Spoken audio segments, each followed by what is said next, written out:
Chapter 1392. Tearing her clothes and pants apart? At this critical moment, where bullets were flying and lives were at stake, it seemed like a crazy and boring request, but the scene of Lan Ji climbing the wall suddenly appeared in Charlotte's mind. In Song Ji's stone building, her skin secreted a strong mucous membrane. Using that mucous membrane, she could move on the smooth walls like a gecko. When the image of Lan Ji crawling on the stone wall like a gecko appeared in his mind, Charlotte suddenly understood her intention. Without any hesitation, he inserted the raider into his equipment bag. Then, he grabbed the lapel of her coat with both hands and pulled it with all his might. Rip! Amidst the sound of breaking, the coat was torn apart. The blue and black waves surged forward. The sudden surge felt like it was going to capsize Charlotte's boat. Charlotte's hands moved to the waist of Lan Ji's trousers. It was a pair of men's military combat trousers with buttons without a belt. The moment he grabbed the waist of the trousers, his hands once again pulled to the left and right with all his might. Rip! The buttons flew away and the cloth was torn apart. The blue and black secret scene was exposed before his eyes. Even at this critical moment, it still brought a strong impact to Charlotte, causing him to be stunned. Slap! Lan Ji suddenly slapped Charlotte's face. She shouted at Charlotte, "What are you looking at? If you let me live, I'll let you see all you want." It was unknown whether this sentence motivated the man in her arms or the tense situation of life and death that stimulated the man in her arms. Once again, Charlotte could not grab hold of the crack and tore it with all his might. Rip! Rip! Pieces of cloth flew in the air. "Your coat!" Lan Ji shouted at Charlotte again. The next second, Charlotte's coat flew up as well. "Hold me tight." Lan Ji had become the commander. Charlotte did not hesitate. He, who was sitting on the fuel tank, fiercely pressed himself against her. The gentle collision was like an electric shock. The moment their skin touched, Lan Ji's skin secreted that magical mucous membrane in the blink of an eye, gluing Charlotte and her together. That was definitely not the feeling of a fly flying onto a fly sticker, but the feeling of being fused with her. That feeling was extremely strange. The moment he was glued to her, Xia Lei couldn't help but shiver. He had a feeling that he was about to fly away uncontrollably. A miraculous experience, a miraculous Ahemus woman. Bullets whizzed over, and two of them hit the frame of the motorcycle. The clear sound of the bullet hitting the frame of the car and the sparks that flew woke Charlotte up. He shook his head with all his might, driving out all the messy things in his head and body. He grabbed the assault rifle in his equipment bag and instantly locked onto the machine gunner on the off-road vehicle. Bang! A bullet flew out from the muzzle of the assault rifle. The machine gunner on the jeep tilted his neck and his entire body fell from the jeep. In that instant, blood blossomed from his head like a dazzling flower. Bang! A second bullet flew out from the muzzle of the assault rifle. The front wheel of the jeep exploded, causing it to veer off the road and roll over to the side of the road. The heavy-duty truck drove past it and the spikes and sharp metal fragments installed on the side of the truck struck the jeep, instantly tearing it into two. However, the pursuing team did not give up on the pursuit because of Charlotte's marksmanship. On the contrary, their primitive beastly nature was aroused and they stepped on the accelerator to catch up. The road became worse and the off-road vehicle became more and more bumpy. However, by sticking together with Lan Ji, Charlotte and Lan Ji were like a single entity.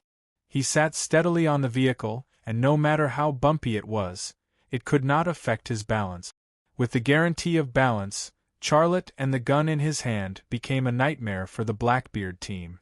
Bang bang bang, the sound of gunfire continued and the number of wrecked vehicles and corpses on the ground increased. Bang bang bang. The assault rifle vibrated and a barrage of bullets hit the glass of the driver's compartment of the heavy-duty truck. The bulletproof glass installed on the driver's compartment first shattered and then was pierced through. The armed personnel sitting in the driver's seat was immediately hit like a leaking hot water bag. His head drooped down and hit the steering wheel. An ear-piercing whistle sounded and the heavy-duty truck rushed off the road and hit a rock on the side of the road. Boom! The fuel tank exploded. Rumble! One of the fuel tanks carried by the heavy-duty truck exploded, and the energy released in that instant engulfed all the vehicles behind it. The vehicles were incinerated, and the armed personnel on the vehicles were torn apart and burned to ashes. The energy shockwave from the explosion pushed forward with an earth-shattering force. The off-road motorcycle that Longier and Charlotte were riding could not avoid at all and was immediately engulfed. The off-road motorcycle flew up and the two people on it were also thrown out. Then, it flew into the distance along with the scorching heat wave. The off-road motorcycle fell from the sky and fell to the ground. Charlotte and Longier, who were stuck together, continued to fly forward until the impact was exhausted. Only then did they fall on a patch of grassland.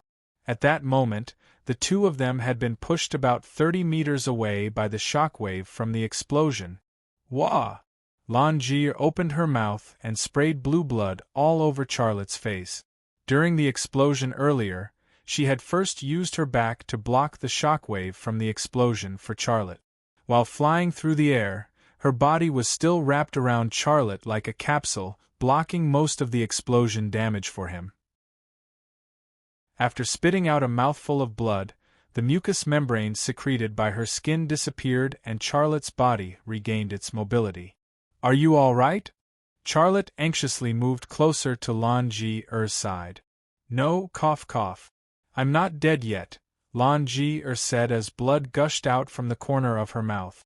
Then, she stared at Charlotte. "Don't look. Cough cough, turn away." Charlotte turned his back and could not help but laugh. The fact that she was still concerned about this meant that her situation was not that bad. "Give me your pants." Longier's voice came from behind, along with the rustling sound of Longier struggling to get up from the grassland. The smile on Charlotte's face disappeared. "If I give you my pants, what should I wear?" "I don't care. Give it to me." Longier was very overbearing. "All right, wait a minute." Charlotte took off his pants slowly and handed them to Longier. The reason he was willing to take off his pants was because he was still wearing a pair of underwear. If he rejected Longier's excessive request, Longier would have to follow him to the forest of rest with her bare buttocks. Longier put on Charlotte's pants and walked to Charlotte's side with her hands hugging her chest. "You are not allowed to tell anyone about what happened today, or else I will kill you." Charlotte was stunned for a moment. "That's nothing, right? We were being chased, and it was a matter of life and death that we had to take necessary measures. Anyway, you can't tell anyone." Longier looked very nervous about this. Charlotte shrugged. "All right, I won't tell anyone. I promise you, I won't tell anyone. Is that okay?" Longier glared at Charlotte and hugged her chest as she walked to the off-road motorcycle that had fallen by the roadside. Charlotte followed behind her, and his gaze shifted to her back. He was shocked when he saw it. Her back was full of skin that had been burned by the explosion, but the skin was regenerating at a speed visible to the naked eye, and new skin was growing. Self-healing ability. The Archimeans had the ability to heal themselves. His body also had the ability to heal itself after its comprehensive evolution. No matter how serious the injury was, it would not leave a scar. However, the healing speed was definitely not as fast as Longier's. It was no wonder that she could get up from the ground in such a short time and walk normally. Without such an abnormal self-healing ability, it would be impossible. Smooth blue-striped skin, a slender and soft waist, and a plump buttocks that suddenly bulged and expanded from the waist. This was the back view of Longier. She suddenly evoked memories of what had just happened in Charlotte. The feeling of being wrapped by her mucous membrane was like, that feeling was something that even an experienced driver like Charlotte was ashamed to say. He could not help but imagine it in his heart. Just skin contact is like that, then what if? He did not dare to continue thinking, because he recalled the scene when Lan Ji used her mucous membrane to climb the wall. His something was originally a fierce stance, but because of this thought it suddenly shrank back. Women of the Archimeans were mysterious, sexy, and full of temptation, but at the same time, they were unknown and dangerous. Many complicated factors merged together, and that was her. She was tempting to approach, but she also released a dangerous aura that made people afraid. Lan Ji helped up the off-road motorcycle that had fallen to the ground. The frame of the off-road motorcycle was a little deformed, but the fuel tank was not damaged. The engine also looked intact, and it seemed that it could still be ridden. She wanted to start it up, but she did not know where to start. She looked at Charlotte. "How do I do it?" Charlotte's gaze shifted to Lan Ji's chest. Her hands were on the handlebars, and her blue and black breasts were exposed to the air without any cover. The size was impressive and the shape was alluring. Lan Ji suddenly realized something. She hurriedly let go of the handlebars and covered her chest. Charlotte looked away and said seriously, "I didn't see anything." "Well, I'll go see if anyone is still alive. I might not be able to find you a piece of clothing." He walked towards Blackbeard's motorcade, which was still burning. Finding a piece of clothing for Lan Ji to cover her body was indeed a secondary goal. His main goal was to check if Blackbeard's body was among the corpses. That guy was haunting him. It would be great if he could kill him this time, but if Blackbeard was not among the motorcade that was chasing after him, then he still had to be on guard against Blackbeard's pursuit. Lan Ji did not care about the motorcycle anymore. She covered her chest with both hands and followed behind Charlotte. Charlotte only had a pair of white underwear on his body, and his firm buttocks were full of white fabric. The white muscles on his back, underwear, and thighs also gave off a sense of beauty that was full of strength. She provoked Charlotte, and how could Charlotte not provoke her? A woman's body would attract men, and a man's body would, of course, attract women. "How does it feel to wear your little pants?" Lan Ji asked. Charlotte's footsteps froze slightly. "You've never worn it before? Alchemists never wear the kind of pants you're wearing." Charlotte was speechless. "Lend it to me later." Charlotte was speechless. Chapter 1393. Burning vehicles, burnt corpses beyond recognition, and the occasional explosion of ammunition, that was the end of Blackbeard's motorcade. Before they set off, they would never have thought that this would be the result. They had more than 10 vehicles, dozens of people, and a lot of firepower, but in the end they were killed by a motorcycle. Charlotte quickly finished his inspection of the battlefield, but he did not find Blackbeard. Blackbeard's physique was like that of a giant, and none of the burnt corpses matched Blackbeard's physique. "Damn it!" Charlotte spat on the ground. "You want to kill me, but you don't have the guts to do it yourself. You're only SOSO. "Is it that Blackbeard?" Lan Ji asked. Charlotte nodded. "It's him." "Is he among the corpses?" "No, that guy is very cunning. We need to be careful. There are still a few 100 kilometers to go, and he might ambush us again." Charlotte said, "Let's take a piece of clothing from the corpses. We need to leave this place." The clothes on the corpses that were blown away could still be worn. Charlotte took a shirt and pants from one of the corpses. Lan Ji also pulled out a coat from one of the corpses and put it on eagerly. The clothes were stained with blood, but no matter how dirty it was still better than being topless with Charlotte. The motorcycle could still be ridden, and the weapons and equipment on it were not damaged, which was a good thing. After the inspection, Charlotte continued driving the motorcycle towards the Forest of Rest. This time, he left the road and let the motorcycle travel in the wilderness. Doing so would delay their arrival at the Forest of Rest, but it was much safer. Even if they were attacked by Blackbeard again, he could find a place to hide in the wilderness and use his gun and marksmanship to kill him. And if they were on the road, he and Lan Ji would once again fall into the same dangerous situation as before. Lan Ji sat in the back seat, occasionally glancing behind her. The attack just now had left a lingering fear in her heart. She had a feeling that someone was following them. The off-road motorcycle left the roadside, and as it traveled through the wilderness, it suddenly jolted. Her body bumped into Charlotte's back. The wheel hit a rock. Langear's plump breasts were pressed against Charlotte's back. She hugged Charlotte's waist to keep her balance. She shouted, "Can't you ride it properly?" Charlotte said, "Why don't you ride it? Don't you dare." The road was noisy, and the distance between the motorcycle and the forest of peace was getting shorter and shorter. After a whole day of riding, the off-road motorcycle stopped in the wilderness when the sky darkened. This wasn't because Charlotte wanted to camp here and rest, but because both of the off-road motorcycle's tires had burst and it couldn't be driven anymore. Charlotte opened the map and glanced at it. "We still have 60 kilometers. Let's walk." "Okay." Langear's response was straightforward. After getting out of the car, she picked up her assault rifle and left. Charlotte said, "Aren't you going to help me carry something?" Langear turned around and looked at Charlotte. "Those equipment aren't for me. If you want to take it yourself. I won't help you." Charlotte smiled bitterly. "Okay, you said it. I hope you don't regret it." Langear smiled. "I definitely won't regret it. Don't try to trick me into helping you carry things." Charlotte took the equipment bag that weighed about 100 kilograms from the motorcycle's frame. He carried it on his back and followed Langear.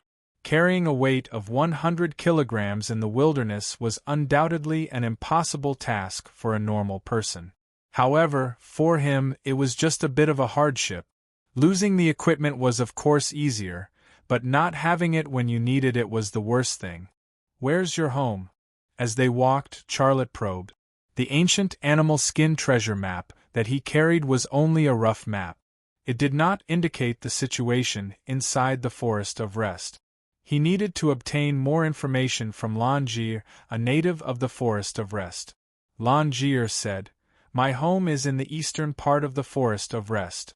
After entering the Forest of Rest, you'll reach my home in about half a month. Do you want to go to my home?" "Can I?"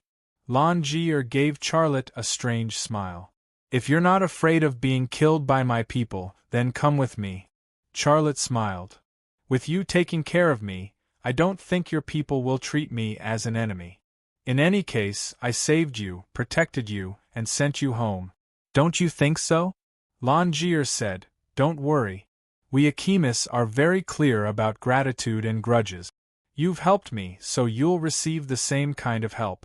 I've promised you, so I'll keep my promise. I can't promise to help you find the mother of the world, but I'll try my best to help you find clues about her."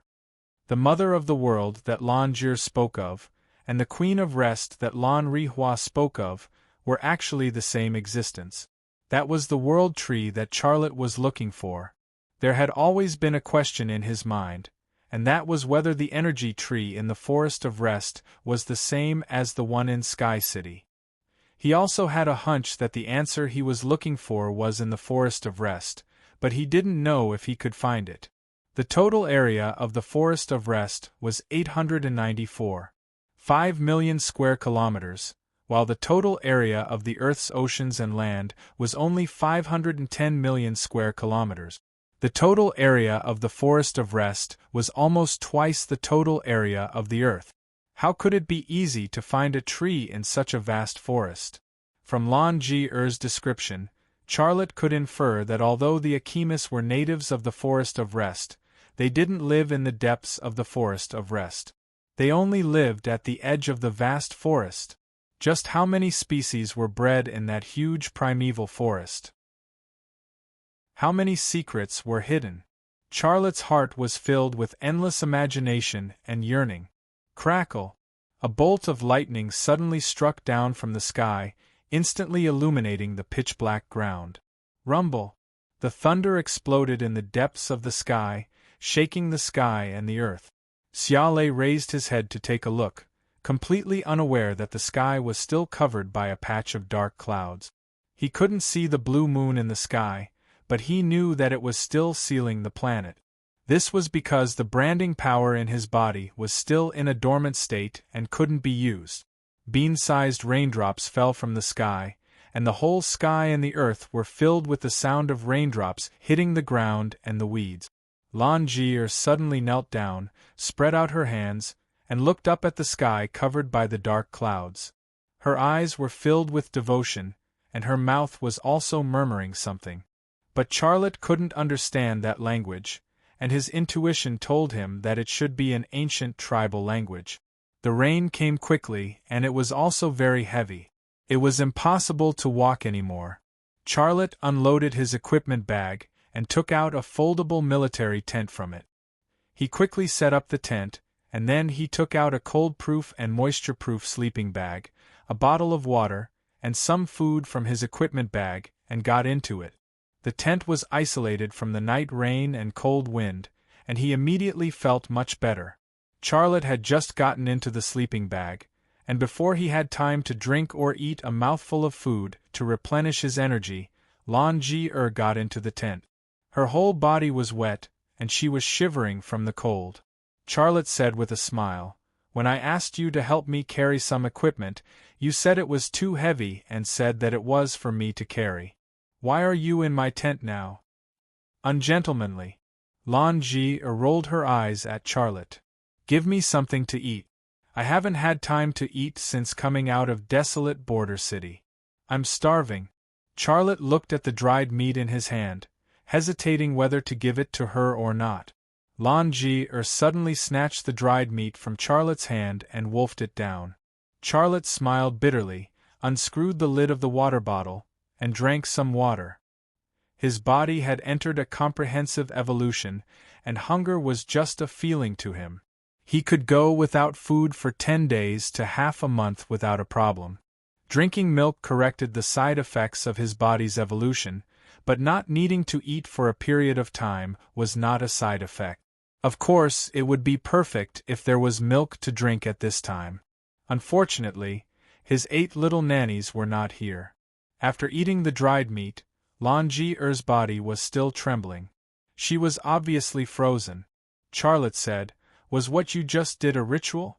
Langier said, "That's the belief of the Akimis. We believe in the god of the sky. We believe that rain is the tears of mercy from the god of the sky. The tears of the god of the sky nurtured the forest and us, and we should thank him." Charlotte said with a smile, "This is indeed a gift. We humans also believe in some gods, but this time, there seems to be a lot of tears from the god of the sky. I'm afraid we'll have to spend the night here." Langier hugged her arms and shivered. Charlotte could not bear to see her like this. "Why don't you get into the sleeping bag to warm yourself up?" Langier glanced at Charlotte and then at his sleeping bag. She hesitated for a moment. "You'd better behave." After saying that, she could not wait to get into the sleeping bag. The sleeping bag was very small. Suddenly, there was one more person, and their bodies were squeezed together tightly without any gap. Charlotte turned his body sideways, and Langier also lay on her side, so that it would not be so crowded and uncomfortable. However, because the space in the sleeping bag was still very small, Charlotte's body was inevitably pressed against Langier's back. His thing was pressed against Langier's plump buttocks, and he could not move away even if he wanted to. "If you dare to be hard, I'll cut it." Langier seemed to feel some changes and said angrily. Charlotte endured it very hard, but without the help of the branding power, he could not control the increasingly strong desire in his heart and body. He said uncomfortably, "You'd better get out. I'm a man, not a stone. I have feelings." Langier was unwilling to leave the warm sleeping bag. "Then close your eyes and sleep. Don't think about it." "Okay." Charlotte closed his eyes. "Pervert. What is it doing?" "It's none of my business." "If it's none of your business, then whose business is it? Don't move. If you move, how could he sleep in this situation?" Chapter 1394. On the afternoon of the second day, at the end of the plain, In front of them was a vast primeval forest. Charlotte saw a giant tree at the edge of the forest. Its diameter was at least 30 meters. Its canopy was like a giant umbrella, covering an area of thousands of square meters. Moss and vines crawled all over the trunk, making the giant tree look even more bloated and massive. Xiaolei had never seen such a huge tree before, but trees like this were everywhere in the forest, and it wasn't even the biggest one. This forest was probably millions of years old. Xiaolei guessed in his heart. This is the Forest of Rest, a place where humans are forbidden.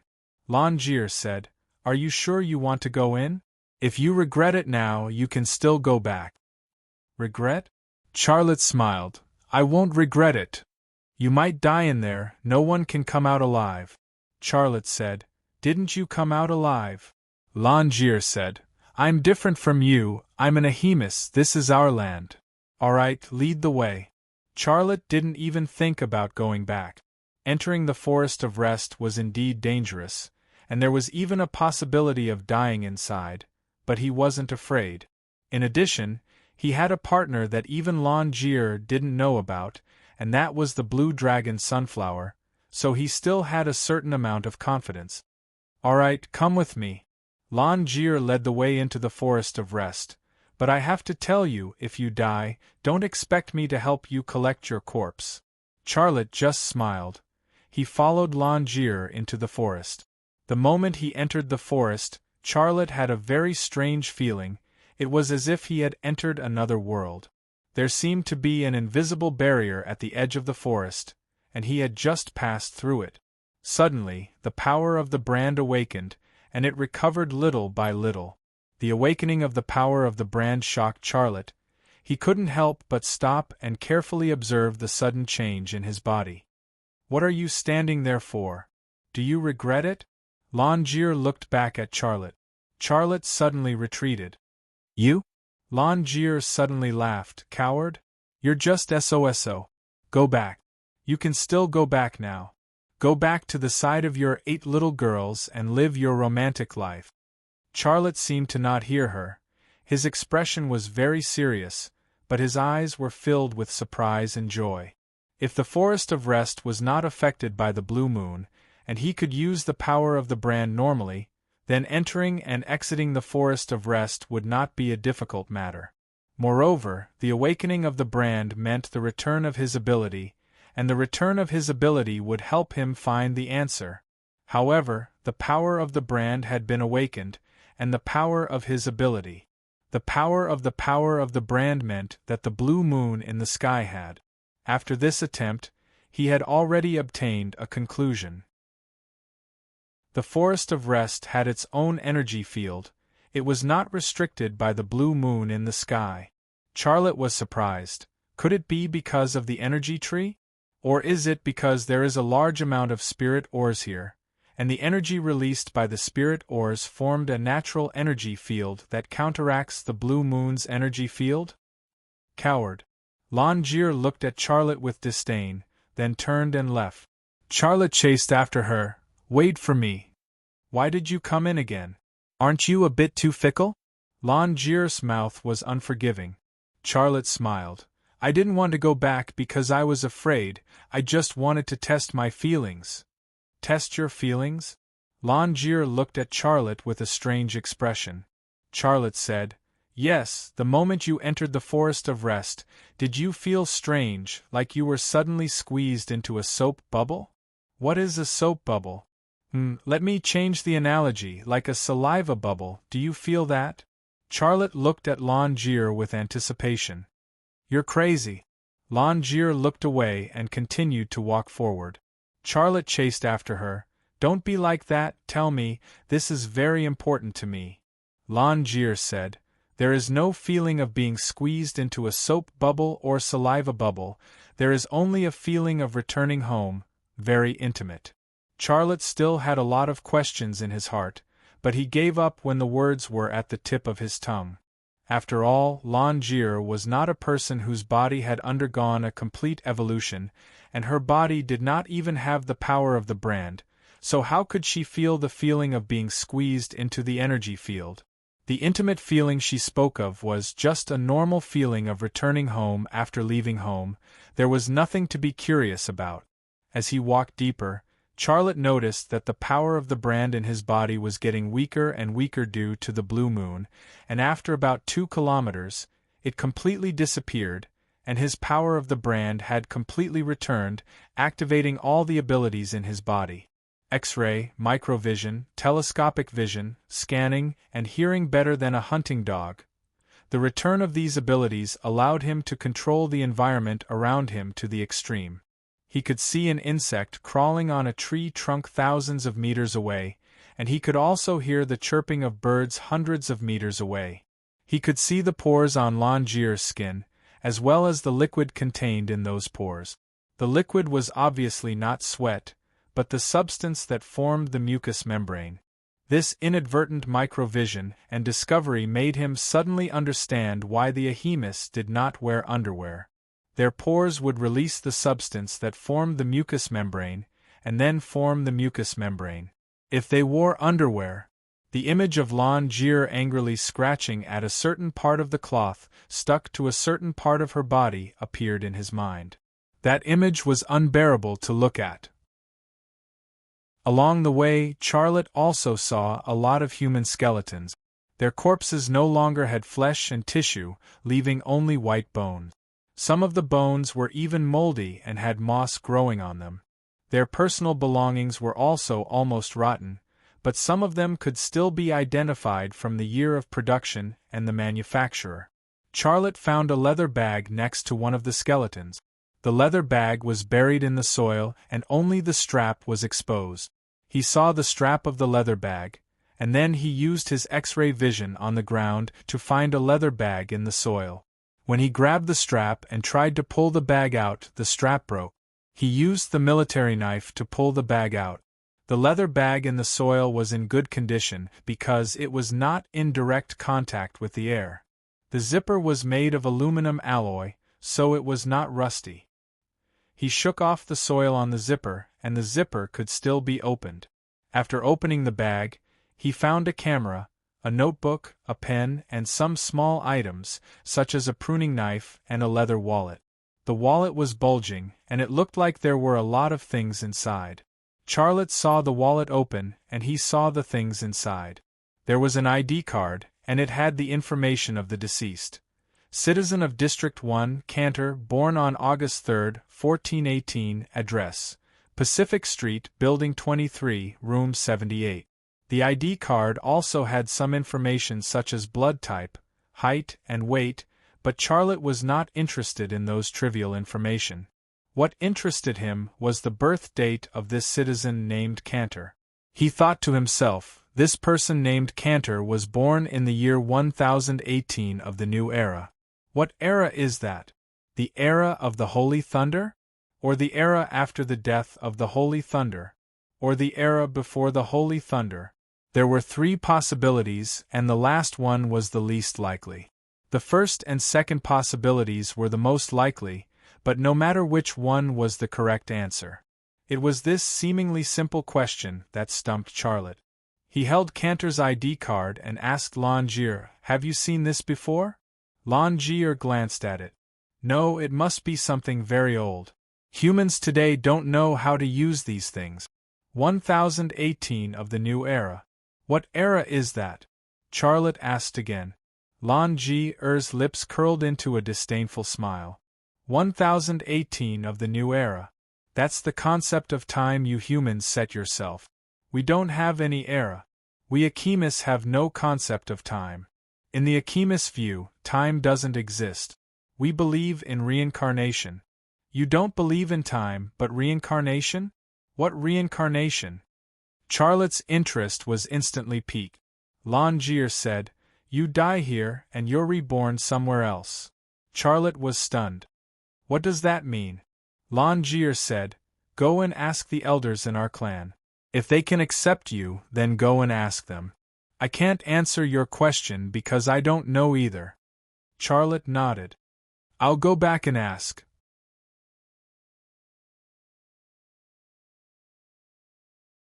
Chapter 1395. After all, it was very old, and it was normal for the ink to deteriorate and not be able to display the original content. However, Charlotte still had his own way to get what he wanted. When he was walking, he activated the microvision ability in his eyes and used the faint scratches left on the paper to read the word. Intermittently, he really did manage to read some words. His brain sorted out the words that were restored from the scratches, and he got the closest to the original. We were chased by blue-black barbarians. They were as agile as apes. We shot them with our guns, but they did not die. Their bodies have the ability to heal quickly. With that in his mind, Charlotte could not help but glance at Langi's perky butt. Wasn't Cantor describing the Ahemus? The words cast a shadow over his trip to the Ahemus tribe. If the Ahemus hated humans, he would not be welcomed there. He might even be treated as an enemy. We were surrounded, and there was no hope. I know what my ending was, but I do not regret it. Because we successfully reached the Valley of Rest, we saw the spiritual mine, and it was filled with a shocking amount of spiritual mine. I believe that even though the holy thunder is gone, as long as we can make good use of the spiritual mine, we have hope to defeat the Blue Moon people and rebuild our civilization. Spiritual mine. They had found a spiritual mine, and it was a shocking amount of spiritual mine. Was that why the Ahemus were chasing them? He did not know, but when Charlotte tried to find clues in the notebook, he could not find any. Cantor did not say where the Valley of Rest was, and he did not give a detailed description of the place. It gave people the impression that they had finally reached the place after going through a lot of hardships, but their luck suddenly changed. Cantor did not have the chance to write down the detailed notes, let alone draw an accurate map. My best friend is also dead. He was the strongest warrior among us. I know my death is near. I can even smell the scent of death. I want to bury my notebook in the ground and hope someone will find it. If you are the man, you can take the money in the purse. But I have one request, and that is to tell my wife and daughter that I love them. My wife is Mina and my daughter is Rosa Cantor. If they're no longer in this world, please help me offer a bouquet of flowers in front of their graves. This was the final content. Charlotte had been very excited when he had used his microscopic vision ability to detoxify the contents of the notebook, but now he was a little disappointed. If only Cantor could describe Rest Valley in detail and draw a map, it would be great. In this situation, he was almost certain that there was a spirit mine in the Forest of Peace, but he didn't know where it was. The total area of this forest was almost the size of 2 Earths. It was such a big place. If they were to search one by one, how long would it take? Charlotte saw that the notebook was placed in the equipment bag. It was Cantor's belongings. Although he didn't take the money from Cantor's bag, he still received a reward from Cantor, which was the clue to the spirit mine. If there was a chance in the future, he would fulfill Cantor's last wish. It was obviously impossible to convey Cantor's love to his wife and daughter, but it was possible to find their graves and offer them a bouquet of flowers. Charlotte started to fiddle with Cantor's camera again, but it was no longer working. The lens was already ruined and the surface was full of holes. The battery could no longer store electricity, so it looked like it was completely useless. He wanted to find some clues from the camera, but after fiddling with it for a while, he gave up and put the camera back into his equipment bag. Roar! Suddenly, the sound of a beast roaring came from the forest. When he heard the sound, Charlotte's first thought was that it was a blue dragon, but when he heard it a second time, he denied this thought. It wasn't a blue dragon. Crack! Crack! The sound of branches being broken came from the forest, and the sound spread quickly in this direction. Lan Ji's expression suddenly became nervous. It's Tai Sha. Charlotte was also nervous. Tai Sha? What is that? It's a beast second only to the blue dragon. Quickly climb up the tree. Lan Ji turned around and ran towards a giant tree. Before she reached the foot of the giant tree, she jumped from the ground. As she fell, she slapped her palms on the tree trunk, and then stuck to it like a fly on a fly board. Charlotte didn't have the ability to do that. He threw away the heavy equipment bag and only carried the metal bow and arrow quiver as he ran towards the giant tree. It was a giant tree with a diameter of tens of meters, so it was impossible to climb it normally. However, Charlotte had his own way. Whoosh! Charlotte also jumped from the ground, and his body instantly rose to a height of 4 meters. When he was about to fall, his right hand suddenly reached forward and grabbed Lan Ji-er's ankle. Lan Ji-er screamed. Her arm that was stuck to the tree was suddenly pulled straight by gravity. One of her legs was also pulled straight, and the drooping of her pants exposed a delicate blue and black striped skin. It was her blue and black ball. Are you a man? Lan Ji-er roared at Charlotte. You almost made me fall. Charlotte wasn't in the mood to listen to her. He shifted his gaze in another direction. Crack, crack. The tree trunk shook, and the sound of crashing and snapping was very close. Lan Ji-er also realized something and hurriedly climbed up. She had a tail on her body, so it was very difficult for her to climb, but she still braced herself and climbed up.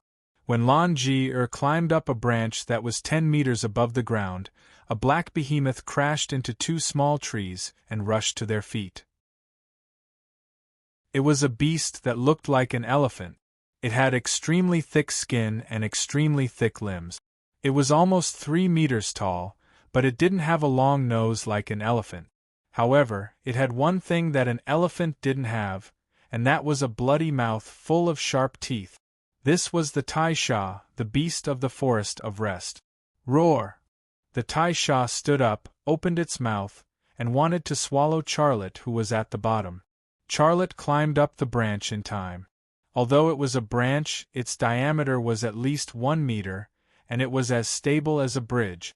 The Tai-Sha's first mouth fell on empty air, but the breath that came out of its mouth still rolled up Charlotte. It was an indescribable stench, and Charlotte almost fainted. Quickly close your mouth and nose, its breath is poisonous. Lan Ji-er roared at Charlotte. She couldn't wait to immediately reach out and cover Charlotte's mouth and nose. She was actually very concerned about him, but her mouth was a bit fierce. The moment the Tai-Sha's breath rolled up, Charlotte's head was a little dizzy, but he was, after all, a superhuman whose body had entered a comprehensive evolution, and his body had a strong immunity. He quickly returned to normal. Roar! The Tai-Sha jumped, but it was too heavy. It only jumped a few dozen centimeters high, and when it landed on the ground, the whole ground shook. Climb up again, it's not safe here. Lan Ji-er continued to climb.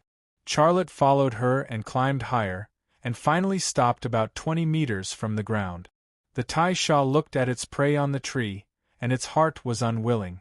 It squatted on the ground, and its 2 blood-red eyes were like lights shining on Charlotte and Lan Ji-er on the tree. Lan Ji-er frowned. This guy is very patient.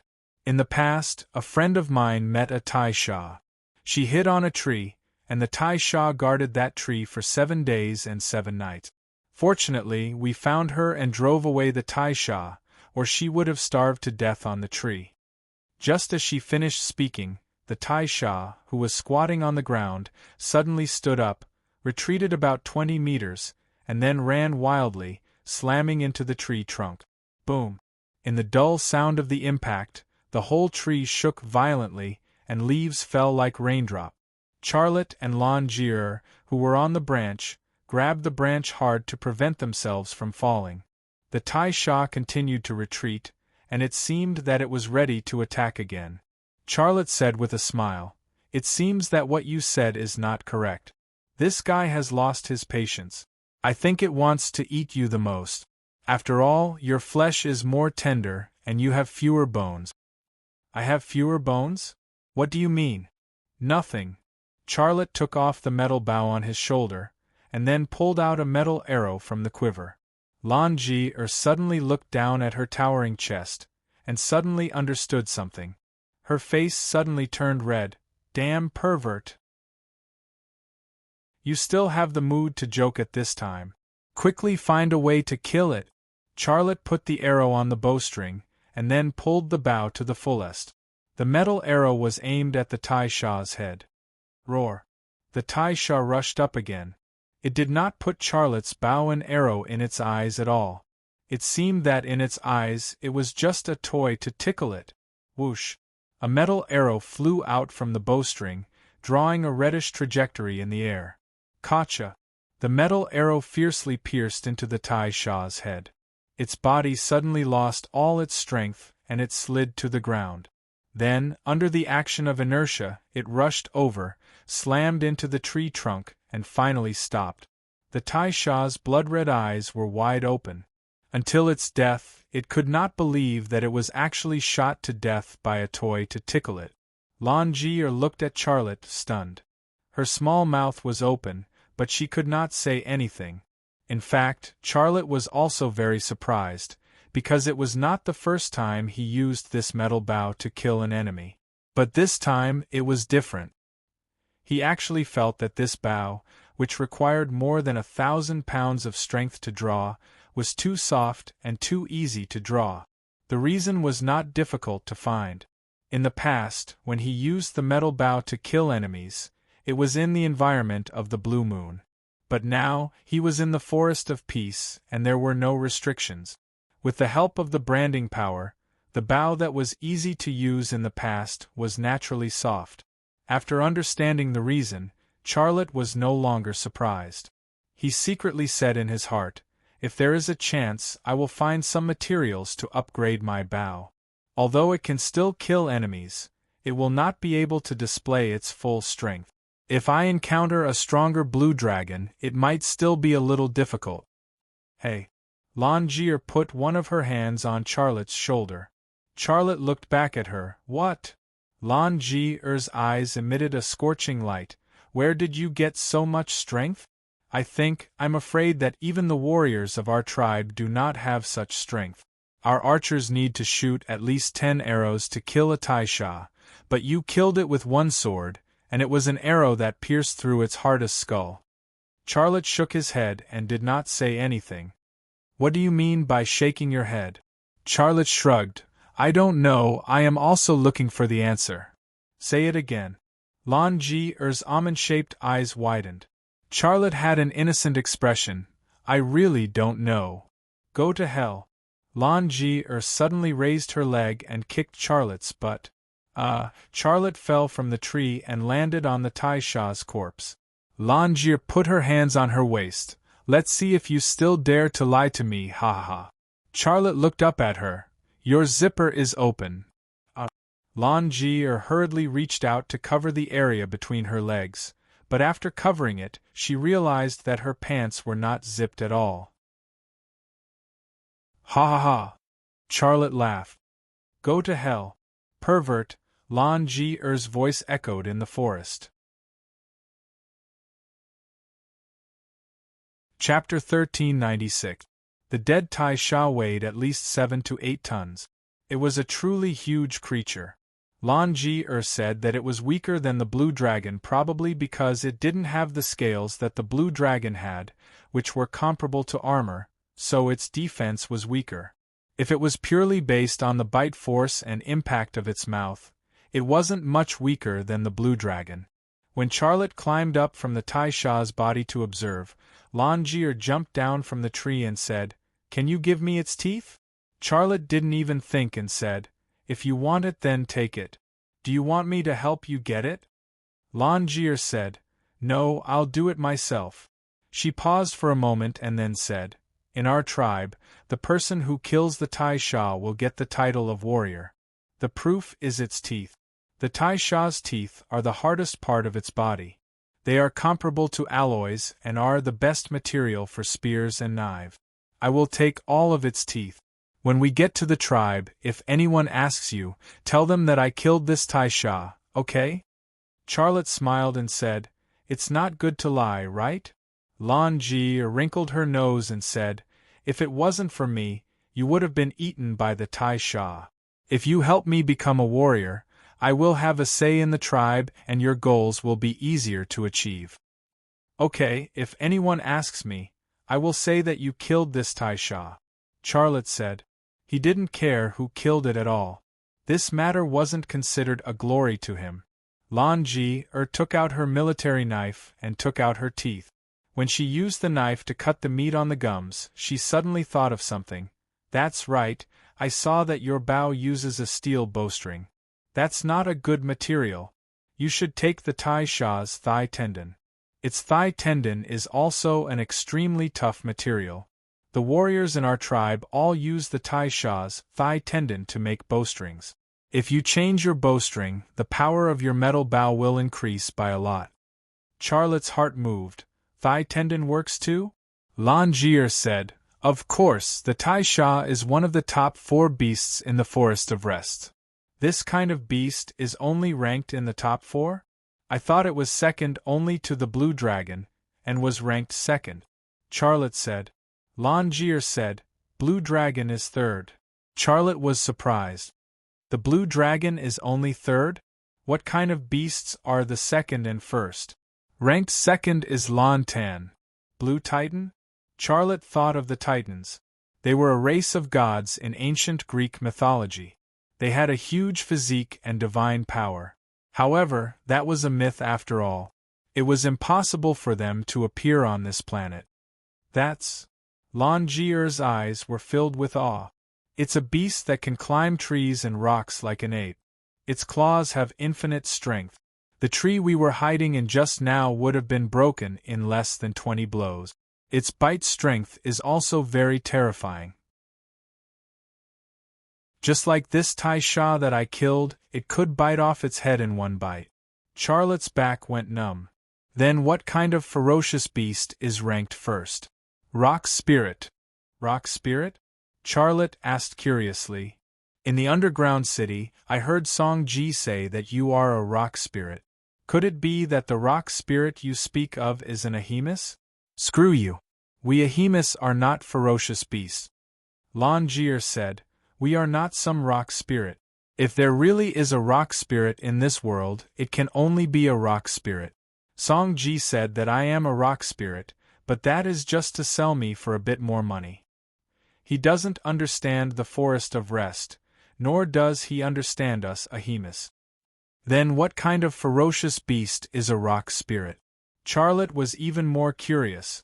Lan Ji-er thought for a moment before saying, I haven't seen one either. Rock spirits are very rare.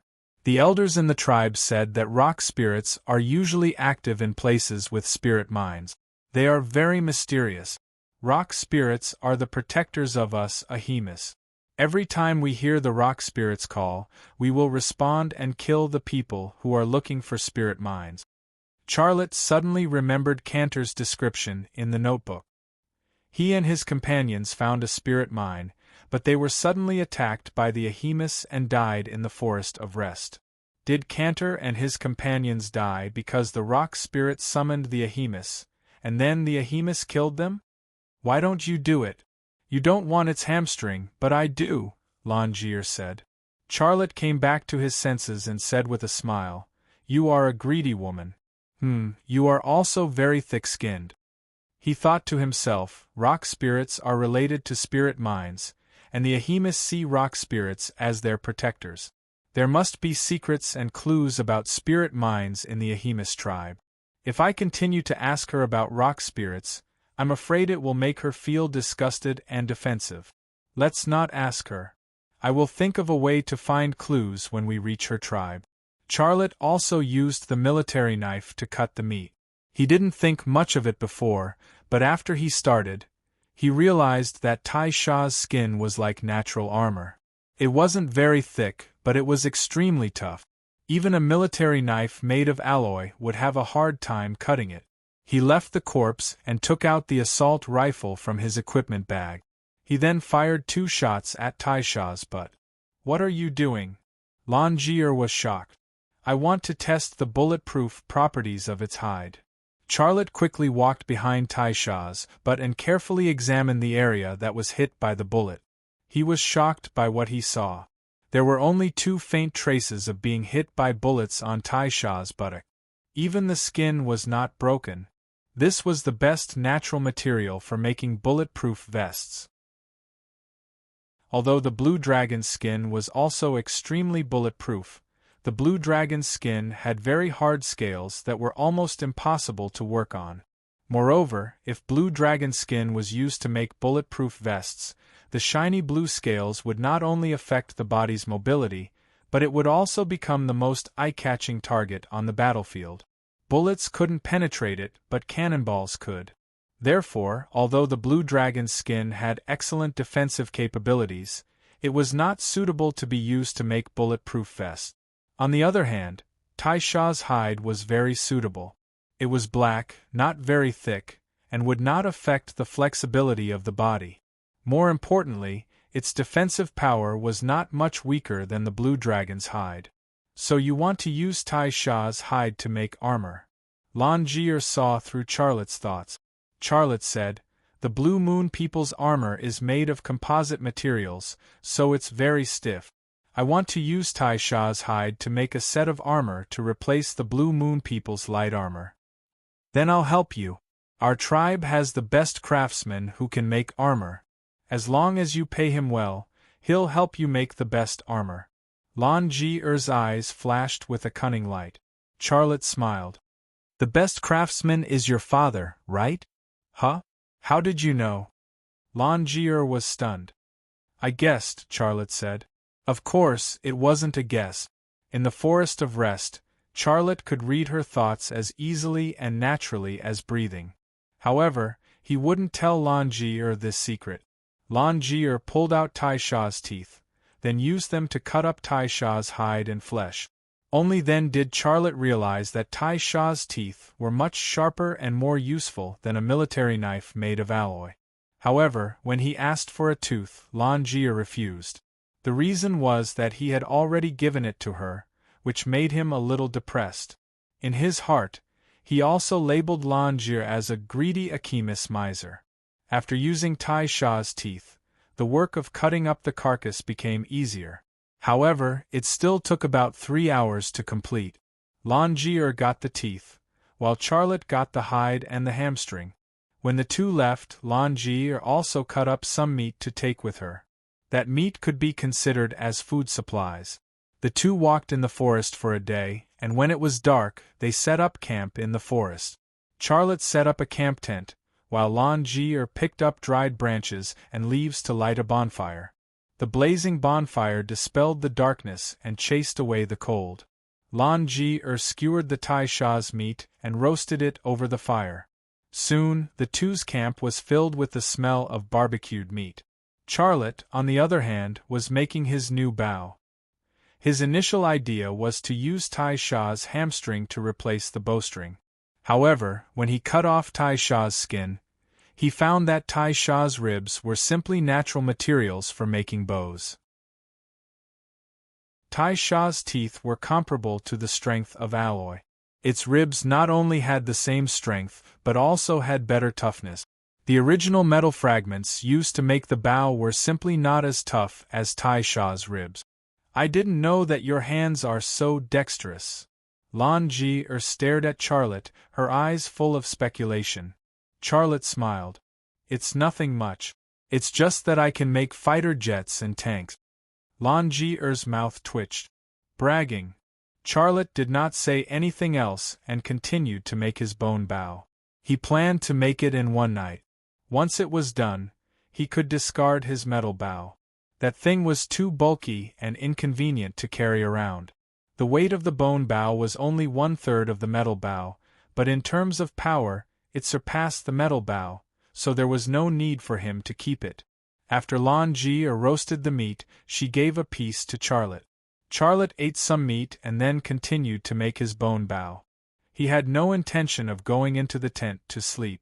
Lan Jie went into the tent, and not long after, she poked her head out of the tent. "Aren't you going to sleep tonight?" Charlotte said. "I'm going to make the bow. You can sleep by yourself." "Well, I don't want to sleep with you anyway," Lan Jie said. Charlotte smiled. "Then I'll do it tomorrow. I'll sleep with you." Lan Jie suddenly became nervous and hurriedly said, "You big pervert, I didn't ask you to sleep with me. You make your bow and guard my tent. You're not allowed to come in, otherwise." She shook Tai Shah's sharp teeth. Otherwise, I'll cut off your pee. Charlotte.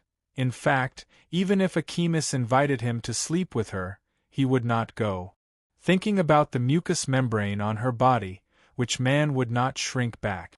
Unless there was a spare penis, but the problem was, which man had a spare penis? Chapter 1397. Whoosh. A metal arrow was released from the bowstring, drawing a trail of heat in the air. With a flash, it stopped again, and by the time it stopped, it had already pierced into the head of a Tai Shah. Boom!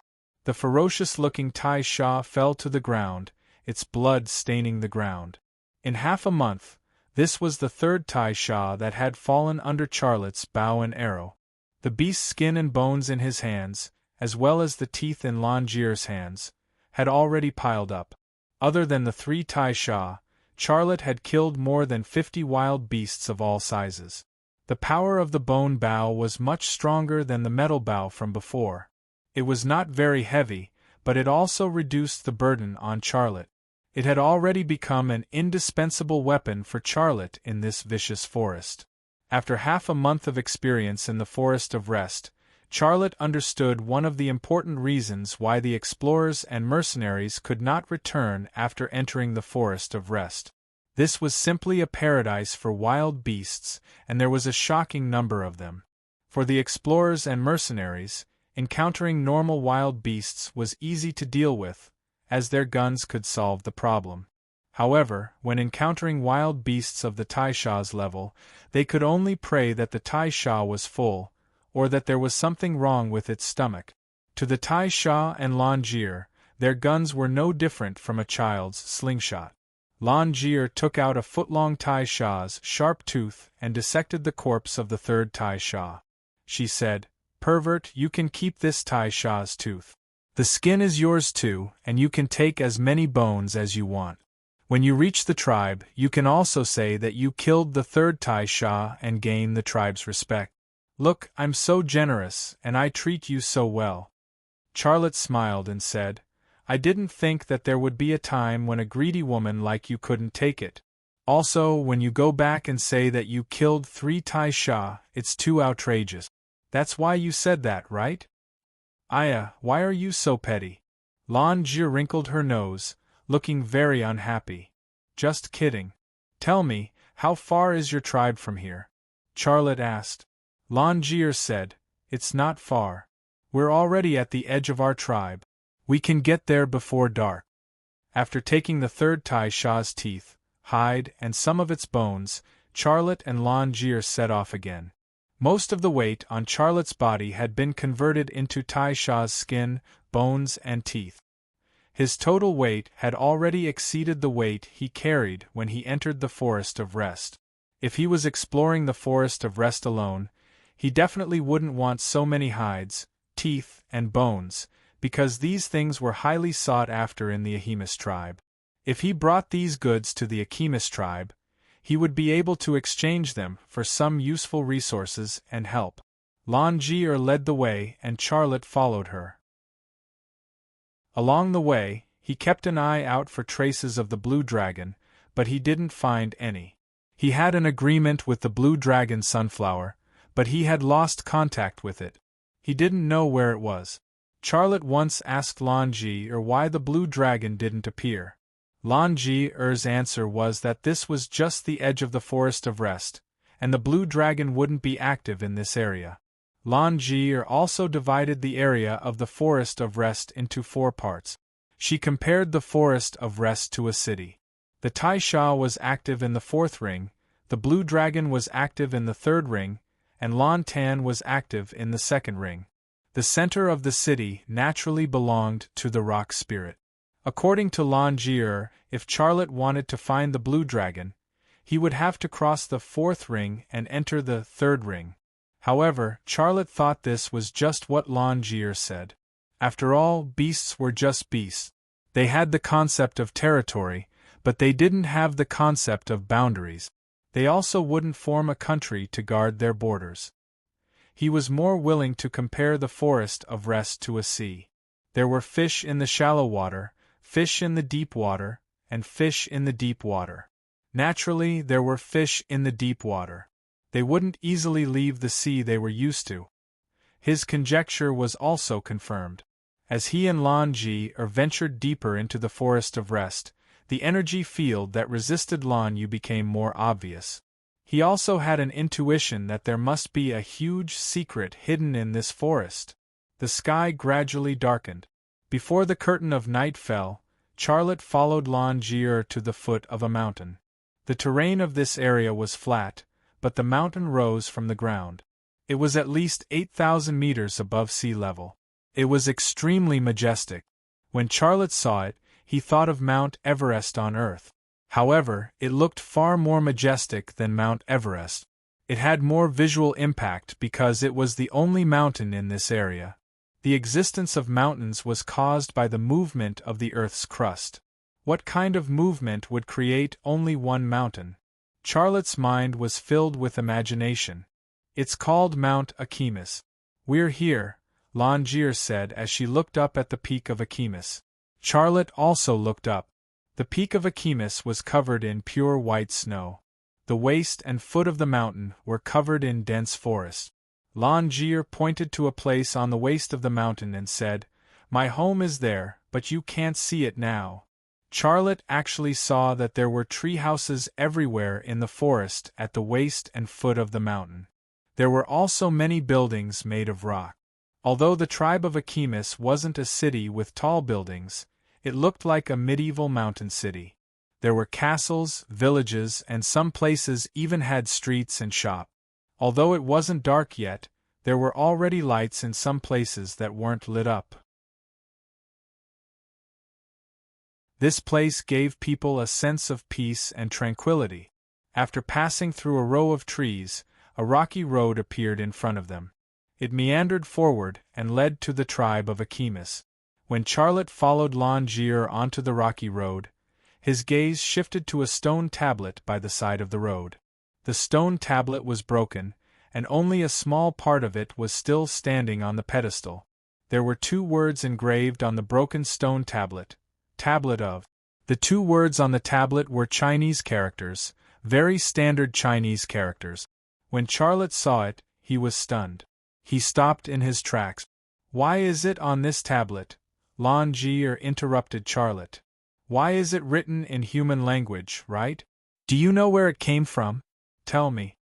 Charlotte was eager to know the answer. Lan Ji said, "I heard from the elders in the tribe that this tablet was erected by Holy Thunder 1,000 years ago. He was the only human who entered the forest of rest and left alive. Our tribe's former king, Wazeras, followed Holy Thunder and left the forest of rest to help you humans fight against the Blue Moon people. Holy Thunder died and our former king, Wazeras, did not return. The people in the tribe felt that it was Holy Thunder's fault, so they broke the tablet that Holy Thunder had erected. There was actually such a story behind this stone tablet." "What about the other part of the tablet?" Charlotte asked. "You don't want to know." Lan Ji's expression was a little strange. Charlotte smiled bitterly. "Tell me if you know. I'm very curious about what Holy Thunder carved on the tablet." Lan Ji said, "All right, I'll tell you. The tablet was carved with the words peace and advancement together and Holy Thunder. After Holy Thunder died in battle, our master broke the tablet and placed peace in the men's toilet in the Sky Plaza. Advancement together was placed in the women's toilet. As for Holy Thunder, it's under the first step from the Sky Plaza to the Heavenly Temple. People step on it every day. So that's how it is."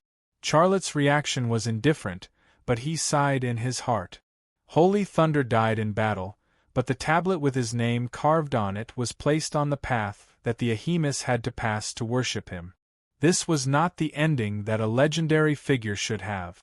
Lan Ji's story cast a shadow over Charlotte's trip to the Achemus tribe. The Achemus hated Holy Thunder.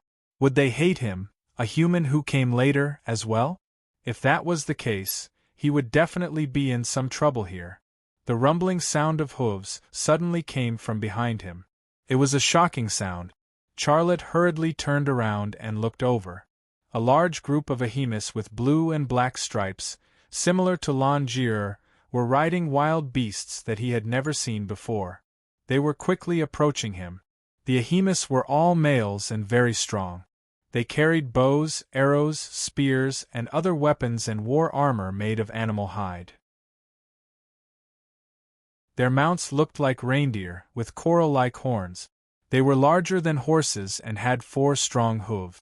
Not only were they carrying Ahemus, but they were also carrying prey of all sizes. It looked like an Archimedes hunting party. When Charlotte saw the Ahemus hunting party, the Ahemus hunters saw him too. Humans! A tall and strong young Ahemus suddenly roared. He suddenly raised the spear in his hand and used the momentum of his mount to stab at Charlotte's chest. As soon as they met, they attacked indiscriminately. Charlotte's worries had become reality.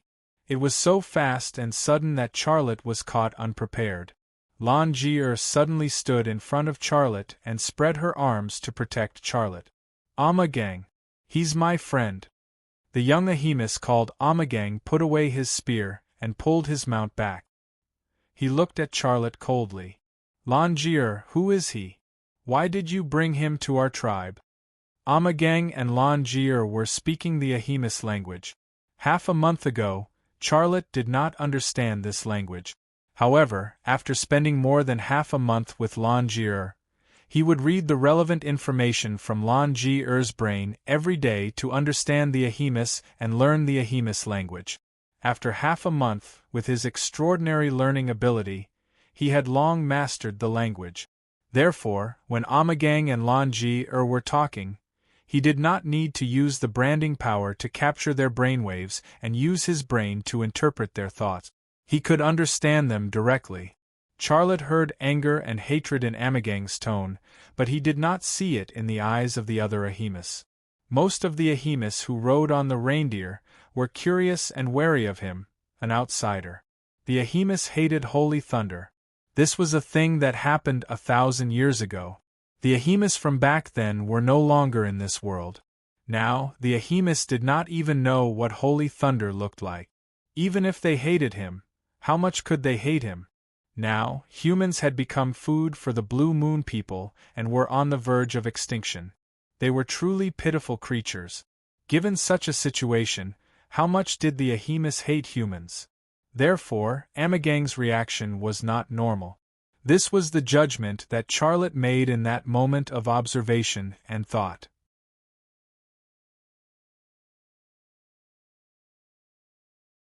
Chapter 1398. Amagang's eyes were fierce and aggressive.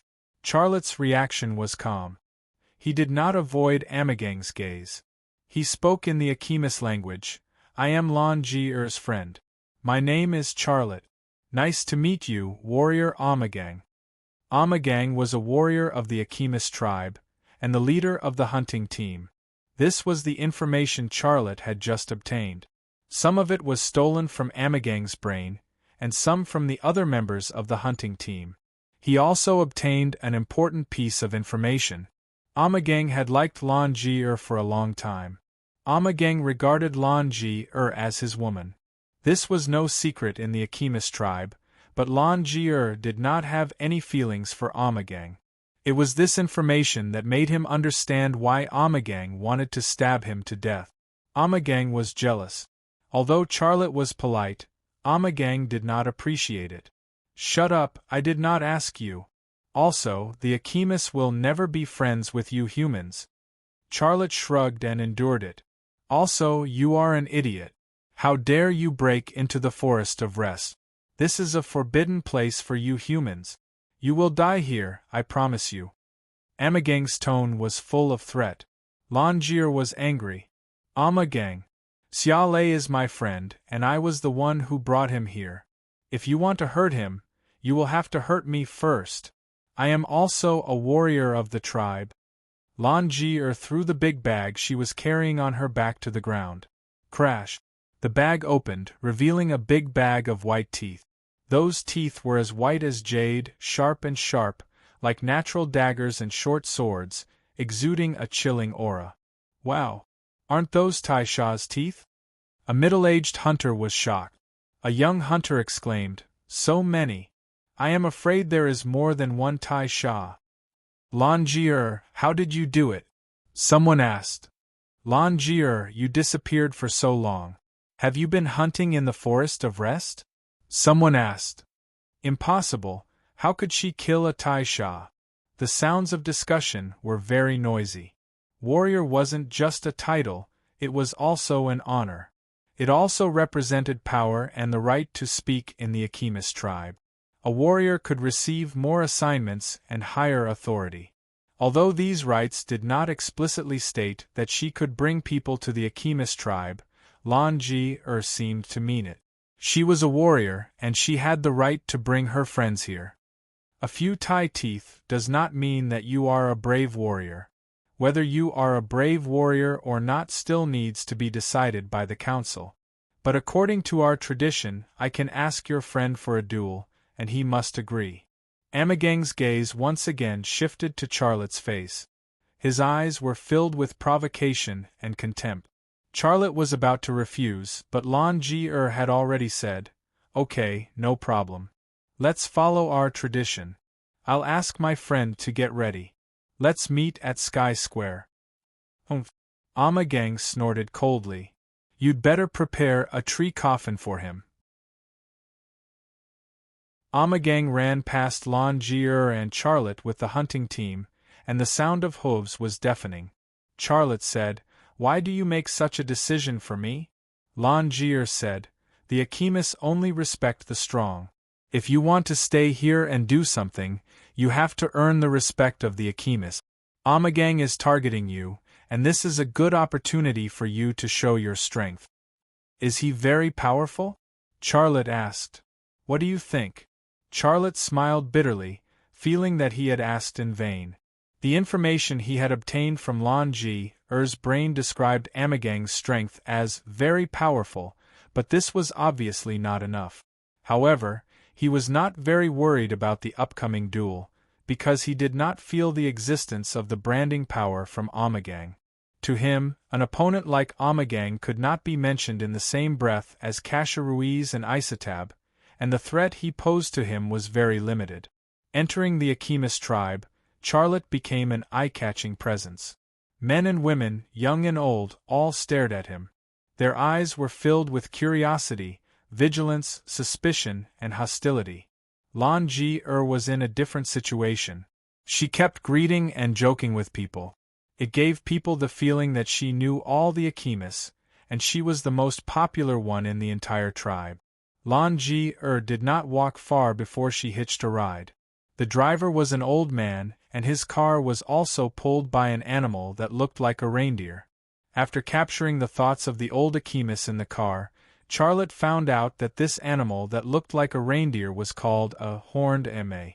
It was docile and easy to tame. Because it ran fast and had good endurance, it became the favorite domesticated animal of the Akimis. The horned eme also played an important role in the Akimis hunting and agricultural production, just like the cattle and horses that humans raised on Earth. The difference was that the Akimis never ate the horned eme. They treated the horned eme as a true companion, not a kind of food. After hitching a ride with the old Akimis, Charlotte and Lan Ji arrived at a street on the mountainside in less than half an hour.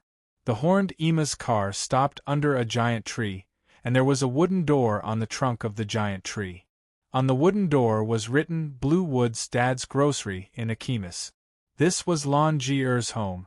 Charlotte stood on the stone street next to the giant tree and looked up at the canopy.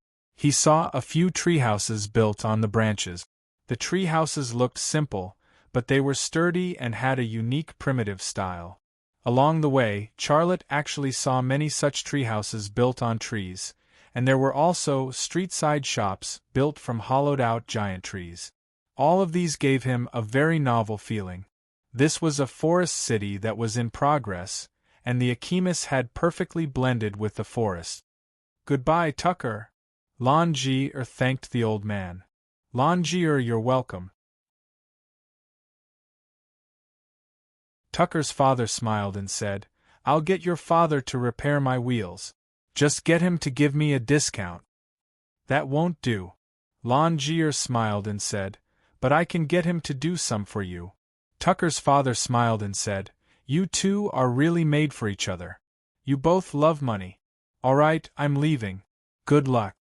After sending off Tucker's father, Longier knocked on the door. Old Blue, I'm back.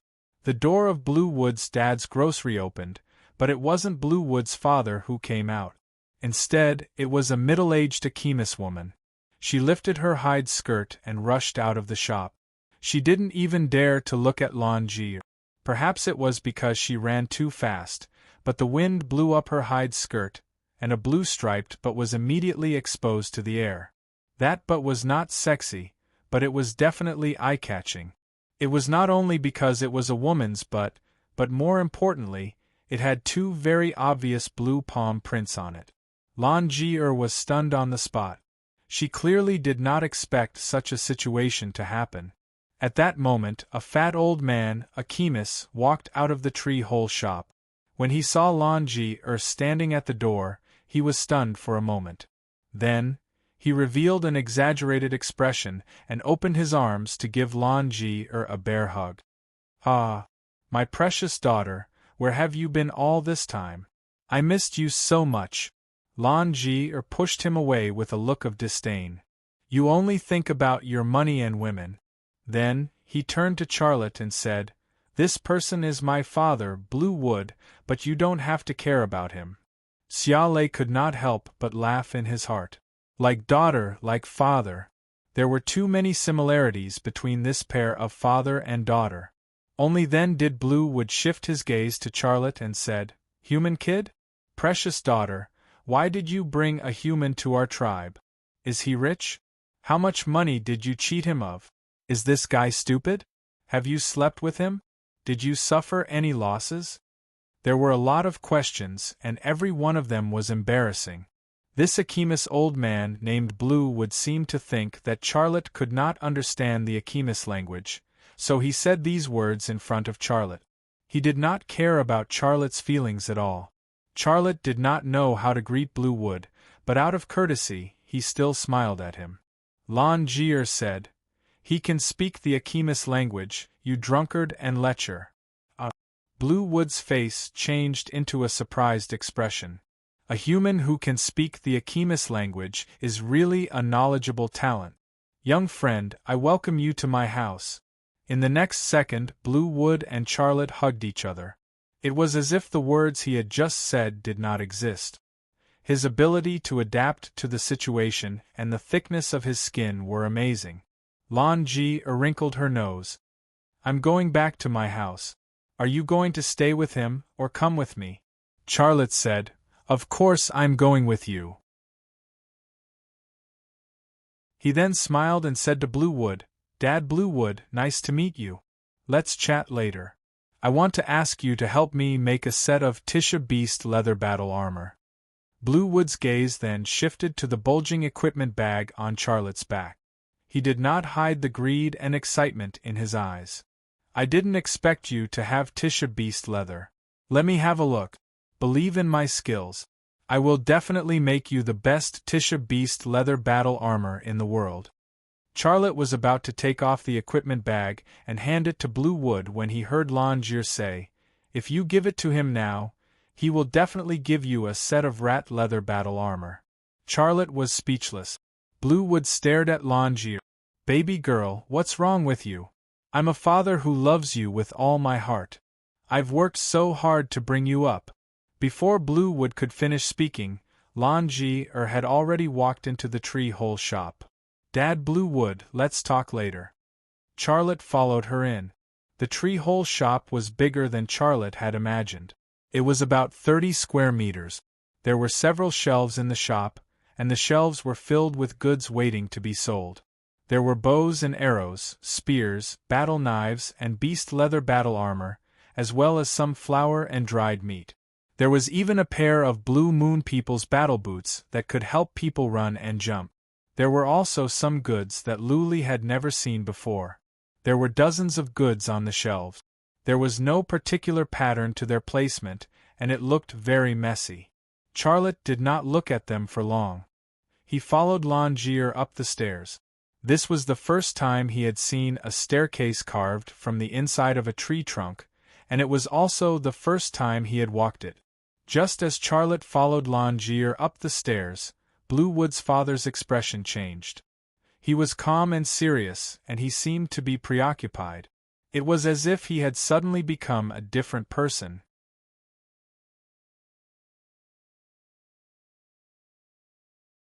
Chapter 1399. Longier's treehouse was at least 30 meters above the ground, which was equivalent to living in a 10-story building.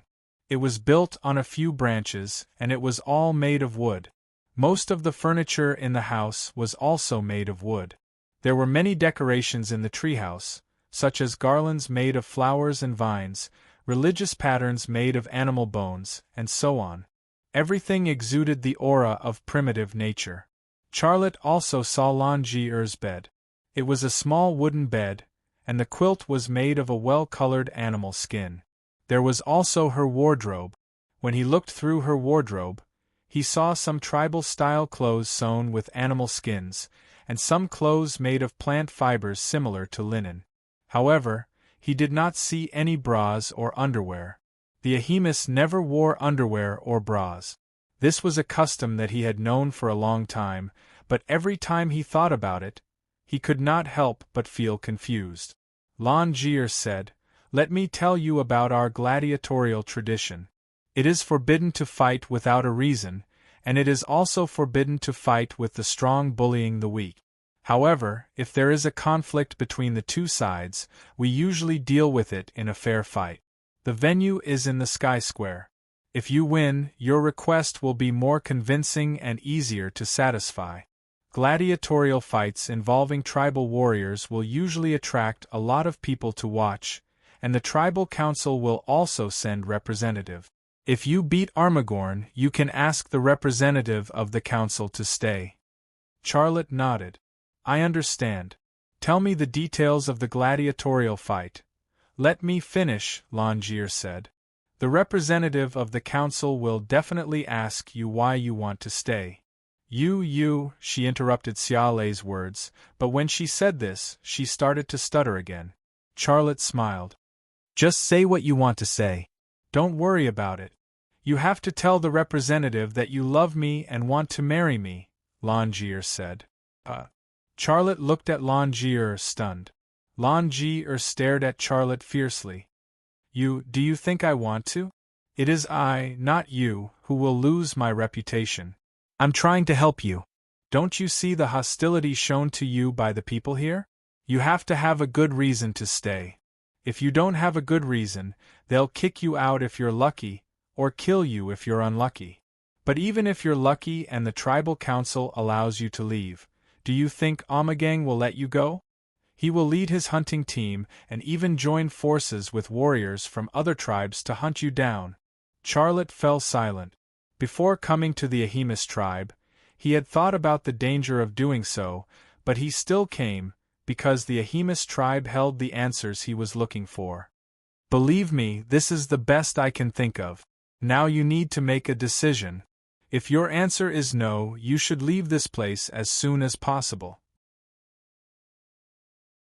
If you step into the Sky Plaza to fight Armagang, you will have to do as I say."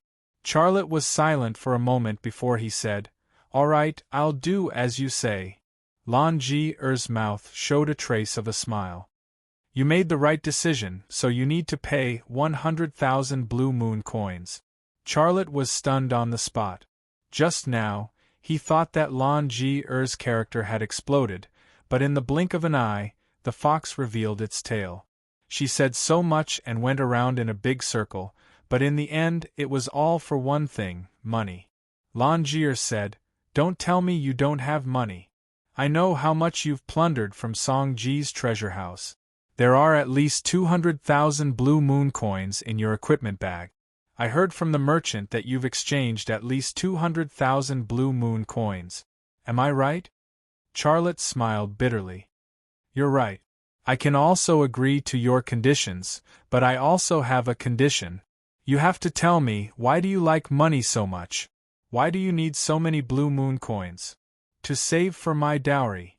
Lan Ji showed a cute expression. Of course, Charlotte would not believe her words. He quietly released his brand power and used it to wrap Lan Ji up. Instead of asking her and being tricked by her, it was better to directly steal the relevant information from her brain. In fact, there was also a question about stealing information from the alchemist's brain that Charlotte could not figure out until now. That was, when he was in the underground city of the border wasteland, he had no way to steal any information from Lan Ji's brain. Her brain seemed to have a natural immunity to his stealing. However, this situation changed after he reached the Forest of Rest. In the Forest of Rest, he inadvertently captured Lan Ji's thoughts. He then tried to enter her brain and stole some information. During that time, he had also learned the language of the Archimedes. However, this was his secret, so he did not tell Lan Ji. Lan Ji said that she knew his secret. Although she did not specifically say what secret she knew or to what extent, when he used the brand power to control the brains of the armed men of the Black Market Alliance in Songji's stone building, she was not nervous at all. She did not even have the slightest bit of curiosity. In fact, this already showed that she knew about the existence of the brand power in his body and what kind of ability he had. However, even knowing this, she was not afraid of him at all. This also showed that she was very confident in her immunity to the brand power. However, all of this changed after he entered the Forest of Rest. Why did this happen? This question had always been bothering Charlotte, but he would not mention it in front of Lan Ji. He would rather find the answer himself than let Lan Ji discover this secret, because it was an advantage for him. Lan Ji did not know what Charlotte was doing to her. Charlotte agreed to her condition, which made her very happy. She looked at Charlotte and smiled. Stealing information from a target's brain seemed like taking something out of a box. He could take whatever he wanted and take as much as he wanted. In fact, it was not like that. Stealing information from a target's brain depended on the thinking orientation of the target's brain. If the target was thinking about sex, then the most information that could be stolen would naturally be related to sex. If the target was not thinking about anything, and the activity of the brain waves was very low, then the information that could be stolen would be pitiful. In other words, stealing information from a target's brain was actually the information of the brain waves that the brand power captured at a specific time. It could also be said to be information about thinking. Of course, if he controlled the target's brain, he could use forceful methods to obtain deep memories outside of the current thinking. Charlotte had done this many times on Earth. Even if the target's brain was thinking about other things, he could still control the target's brain and steal deep memories. However, he could not do this to Lan Ji because Lan Ji's body was originally immune to the brand power. If he forcibly stole the deep memories in her brain, she might find out. However, this time, Charlotte's luck was good. Lan Ji's brain just happened to be thinking about related things when his brand power energy field quietly wrapped her up. Her brain waves were captured by Charlotte's brand power, and Charlotte's brain also constructed a memory image based on the information carried by those brain waves. It was a hall in a huge transport spaceship. There were blue moon people, alchemist people, host people with big heads and crystal ball-like eyes, insect people with wings and 4 arms, and a fly's head, and so on. The characteristics and names of these alien races all came from the thinking information in Lan Ji's brain. This was the first time Charlotte saw them, and it was a brain image construction. From Lan Ji's thinking information, some of these alien races came from the Hope Planet, but some came from a distant alien planet. Even she did not know their specific location. Then, a familiar face appeared in Charlotte's mind. It was Lan Sidi, who he had met once in Blackbeard's territory in the White Bone Fortress. Seeing Lan Sidi, a new question suddenly appeared in Charlotte's mind. Why did Lan Ji appear in the transport spaceship of the Blue Moon people, and she has even seen Lan Sidi before? At this time, A three-dimensional projection appeared in the middle of the hall. It was a projection of a starry sky. In that starry sky there was an eternal sun, a blue moon, and many other planets. Lon Sidi walked to the side of a very small planet, then raised her hand and gently held the small planet. The small planet was immediately magnified, and the surface of the planet became clear. It was a frozen planet. Its color was white, and it looked like a sparkling and translucent crystal ball. It was especially beautiful. However, because it was very small, there was only one ocean and one piece of land. The first impression it gave Charlotte was that it was a pocket-sized version of Earth during the Ice Age. It also moved around the eternal sun, but because of its remote orbit, its temperature should be very low, which was why it looked like a sparkling and translucent crystal ball. Lon Sidi said, "Planet of ice, the homeland of the Akimis. Are you Akimis willing to redeem it? I know your desire to return to your homeland has never been extinguished. 1 billion blue moon dollars. Give me 1 billion blue moon dollars and you can redeem it." A few of the Akimis began to discuss in low voices. A familiar face appeared among the Akimis. It was Bluewood's father. "Don't you want to return to your homeland? If not, I'm afraid you'll have to wait for another 1,000 years, Lon Sidi said. "No, we want to redeem it. 1 billion it is. Please give us 20 years, Lon Jier said. "Do you mean what you said?" Lon Sidi asked. Bluewood said, "She means what she said. Please give us 20 years. "Alright, 20 years in an instant. However, you have to pay me another 300,000 blue moon dollars every year. Otherwise, I won't help you," Lon Sidi said. Lon Jier immediately became anxious. 300,000? And it's an extra payment we don't have. Bluewood interrupted Lon Jier, "No problem. We will pay you another 300,000 blue moon dollars every year, but you have to come to the Forest of Rest to collect it. We have no way of coming up. Deal, every year on this day, I will send my people to the Forest of Rest to collect it." Lon Sidi's face revealed a happy smile. Lon Jier's thoughts came to a conclusion as she secretly said in her heart, "Although I almost died at Song Ji's hands when I left the Forest of Rest, I earned 500,000 blue moon dollars. In addition to the 100,000 blue moon dollars that idiot Charlotte promised me, I now have 600,000 blue moon dollars. I can finally relax for the next 2 years. And I'll go back and let old man take advantage of this idiot and earn all of his money." This was the reason why Lon Jier was so greedy.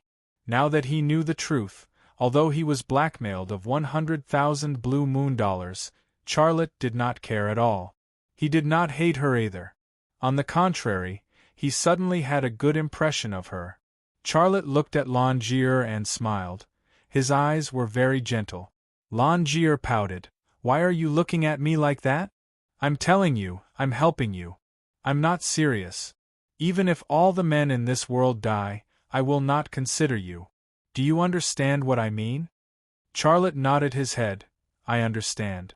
Let's go to the Sky Plaza. I think that guy can't wait any longer." Lon Jier said, "Beat him up for me." Charlotte smiled.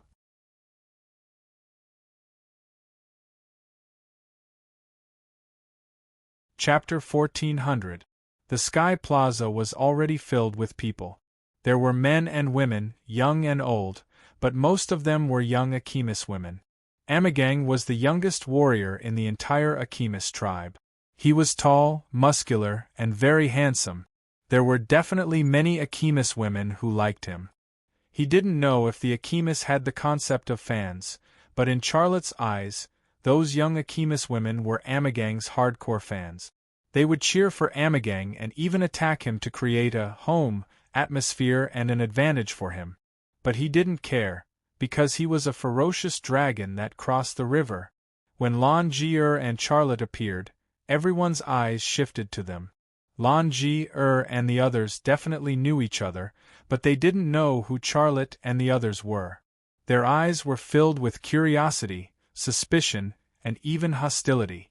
Amagang looked coldly at Charlotte and Longier. His eyes were filled with hatred.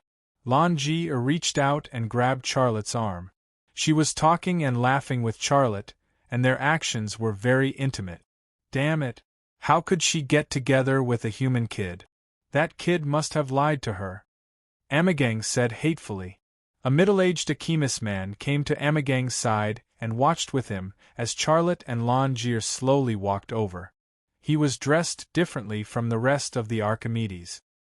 He wore a white robe and a round crown woven from vines on his head. He stood out among the crowd in the square, looking like a knowledgeable intellectual, while the people around him were primitive people holding sticks and stones. This person was the representative sent by the Ahimis Tribal Council, Uriah. He doesn't look afraid, Uriah said. Amagang snorted. That's because he doesn't know who he's facing. Uriah said, I saw the bone bow and bone spear on him.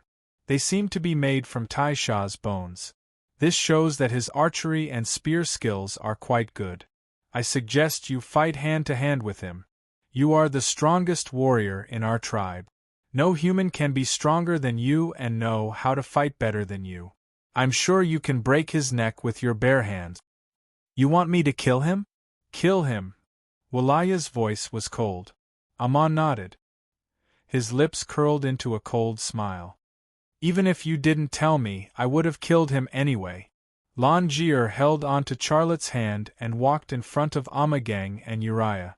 The crowd automatically retreated, giving them space.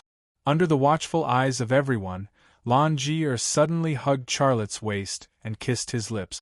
Charlotte's attention was focused on Amagang and Uriah. He did not expect her to make such a move. Caught off guard, she succeeded. The moment their lips touched, he felt a warm and soft sensation. A faint fragrance wafted into his nostrils and lingered between his teeth. Only then did he realize that it was a mistake to be afraid of Assamese women. Kissing them was truly a wonderful feeling. How could this be? How shameless! The daughter of Bluewood's daddy is shameless? You're thinking too much. I'm willing to bet that Longier has already slept with that human brat. Can that human brat last 10 breaths with Longier? Impossible. He can't last that long. Their structure is different. That human brat's plaything can't satisfy Longier's needs. Ha! It was a mess of discussions. These voices were like oil poured on a fire in Amagang's ears. He clenched his fists so hard that his knuckles cracked. Blue veins popped up on the back of his hand one after another, as if they contained terrifying energy. Charlotte, on the other hand, was still enjoying Longier's sweet kiss. He knew that Longier didn't really fall in love with him. She just wanted to earn his money. She was kissing him in front of so many Archimeans just to carry out her plan smoothly. Moreover, the Archimeans did not know what to do. She might have another goal, which was to use this opportunity to anger Amagang so that he would give up on pursuing her. Therefore, he was passive in this situation. He couldn't reject Longier, let alone push her away. On the contrary, he had to show that he enjoyed it and loved her. It was this thought that made him raise a hand and place it on Longier's perky butt. Longier's butt was full of elasticity and had the magic to provoke male desire. His hand wasn't stuck, but if there was no cloth on her butt, she could stick to his hand if she wanted to. Longier's body stiffened slightly. Her nostrils emitted an extremely soft hum, and her cheeks were flushed with a light blue hue. She let go of Charlotte. She looked like she wanted to bite Charlotte. Longier cleared her throat and faced Amagang and Uriah. Honorable Counselor Uriah, Warrior Amagang, I brought my lover here to accept Warrior Amagang's request for a gladiatorial fight. We don't need to talk about the rules. Let's just talk about our request. After saying that, Longier elbowed Charlotte's waist. This was a signal for him to make a request. Charlotte was well aware of it. He said, Yes, I have a request. A human who can speak Assamese? Uriah's eyes flashed with a strange light. This is the first time I've seen one. Before you make your request, I want to hear the story of you and Lan Ji. Charlotte said, Lan Ji was captured by a profiteer named Song Ji. I killed Song Ji and saved her from the profiteer's gang. We fell in love because of this. I followed her to the Assamese tribe. I know that this place is full of danger, but for our love, I am willing to accept this challenge. I will prove to all of you that nothing can stop my love for Lan Ji, not even death. The crowd of onlookers started discussing again. Amagang clenched his fists even tighter, and his knuckles cracked. Uriah said, Your story is very good. Tell me your request. Charlotte said, My request is very simple. I want to stay here and marry Lan Ji. Uriah said, You want to be one of us, but you are a human. Charlotte said, Love does not discriminate between races. I have already made it very clear. Nothing can stop my love for Lan Ji, not even death. Uriah's lips curled into a cold smile. Then accept the test of death. According to our tradition, if you can survive the gladiatorial fight with warrior Amagang, your request will be satisfied. You can stay and marry Lan Ji. Charlotte smiled. Thank you. For Lan Ji, I will try my best to survive. Uriah and Lan Ji also retreated, leaving only Charlotte and Amagang in the circular space. Amagang said, Kid, let's have a fight between men. Throw away your bow and spear, and we will use our fists to solve our problems. No problem, Xiaolei readily agreed. Then, he untied the bone bow and bone spear that were slung over his shoulder. Amagang sneered and walked towards Charlotte. Amagang was nearly 6 feet tall, almost a head taller than Charlotte. His body was full of muscles that were full of explosive power, and the blue and black stripes on his body made him look terrifying and mysterious. His aura was as tall and majestic as a mountain, giving people a strong sense of oppression. In front of him, Xiaolei appeared very thin and weak, unable to withstand a single blow. Is that human kid a fool? Didn't Lan Ji tell him that Warrior Amagang is the strongest person in our tribe? Warrior Amagang once killed a horned boar with one punch. Sigh, there's going to be another fool dying under the iron fists of Warrior Armagorn. Warrior Amagang will definitely make his request after killing this human kid. He will let Lan Ji marry him. I really don't know what Lan Ji is thinking. What's so bad about Warrior Amagang? She should be with Warrior Amagang. There was a lot of discussion. In the eyes of the Alchemist, Charlotte was already a dead man, and Lan Ji was destined to be Amagang's crotch. Amagang stopped 2 steps away from Charlotte and looked down at Charlotte, who was shorter than him. His eyes were full of contempt. Kid, are you ready? Charlotte nodded, looking very calm. Amagang said, Seeing that you still have some courage, I'll let you punch me, and then I'll kill you. Charlotte shook his head. No need. I'm not weak, I don't need you to give me a chance. I will end the battle in 10 breaths, but I won't kill you. I just want to solve the conflict between us in your own way. Humph. Arrogant guy. Charlotte's words angered Amagang. He suddenly took a step forward and swung his huge fist at Charlotte's head. His fist tore through the air like a meteorite falling from the sky. No matter who stood in its way, they would be crushed. Charlotte also moved, but he did not retreat to dodge. Instead, he pounced on Amagang's iron fist. He held Amagang's right fist with his left hand and pushed it to the side. His movement looked soft and powerless, but it was this soft and powerless move that pushed Amagang's entire right arm to the side. Pushing Amagang's fist away, Charlotte's right fist, which he had long prepared, slammed into Amagang's right rib. Bang! A muffled sound. Amagang's body, which was about 300 pounds, was slammed into the ground by Charlotte's small fist. Was Amagang very strong? Yes, he was very strong. But in the Forest of Rest, Charlotte's branding power was fully released. His strength was not something Amagang could compare to. The moment his right rib was hit, Amagang could not help but scream. but his pride as a warrior made him shut his mouth and clench his teeth. But his nightmare had just begun. Without waiting for his body to hit the ground, Xia Lei had already squeezed into his arms, both fists bombarding his lower abdomen and chest like raindrop. Bang, bang, bang, the surrounding Assamis were dumbfounded. Jaws fell all over the square. In the eyes of the Assamis, Charlotte's fists were faster than the wind. They could only see the afterimages of Charlotte's fists. Boom! Amagang's heavy body fell to the ground. Blood flowed from the corner of his mouth, and he lay there motionless. The whole square was silent. It was so quiet that a pin drop could be heard. Amagang and Charlotte's fight had ended like this. Amagang had walked up to Charlotte and was about to punch Charlotte. But he did not hit Charlotte. Then, he was hit by Charlotte's punch. His body fell from the air, but Charlotte did not let him fall. Instead, he chased after him and punched him again and again. Finally, he lay on the ground. The fight was over. Before Amagang started, Charlotte had said that he only needed 10 breaths to solve the problem. In fact, he did not need 10 breaths.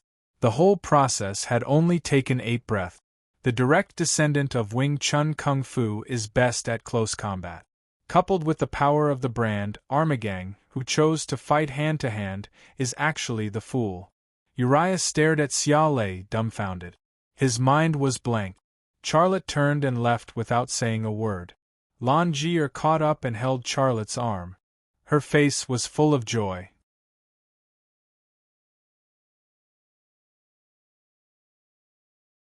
Chapter 1401.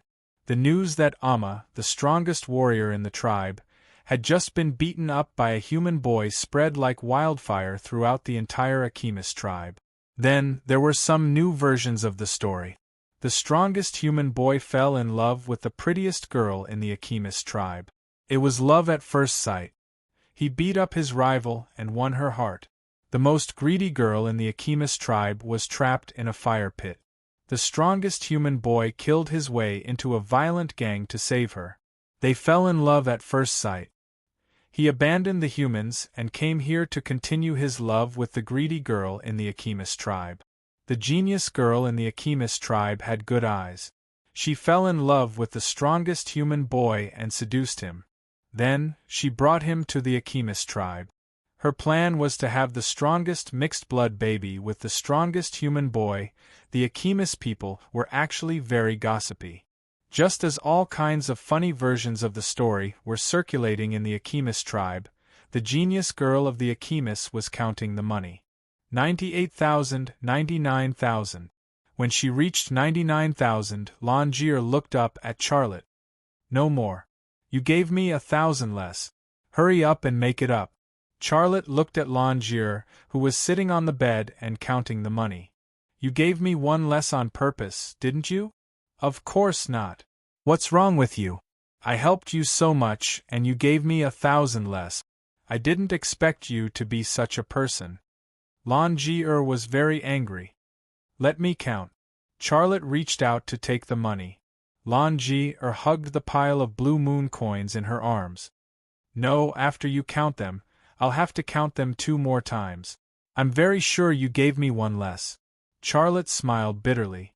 Then, he took out another blue moon coin from his equipment bag and placed it on the bed.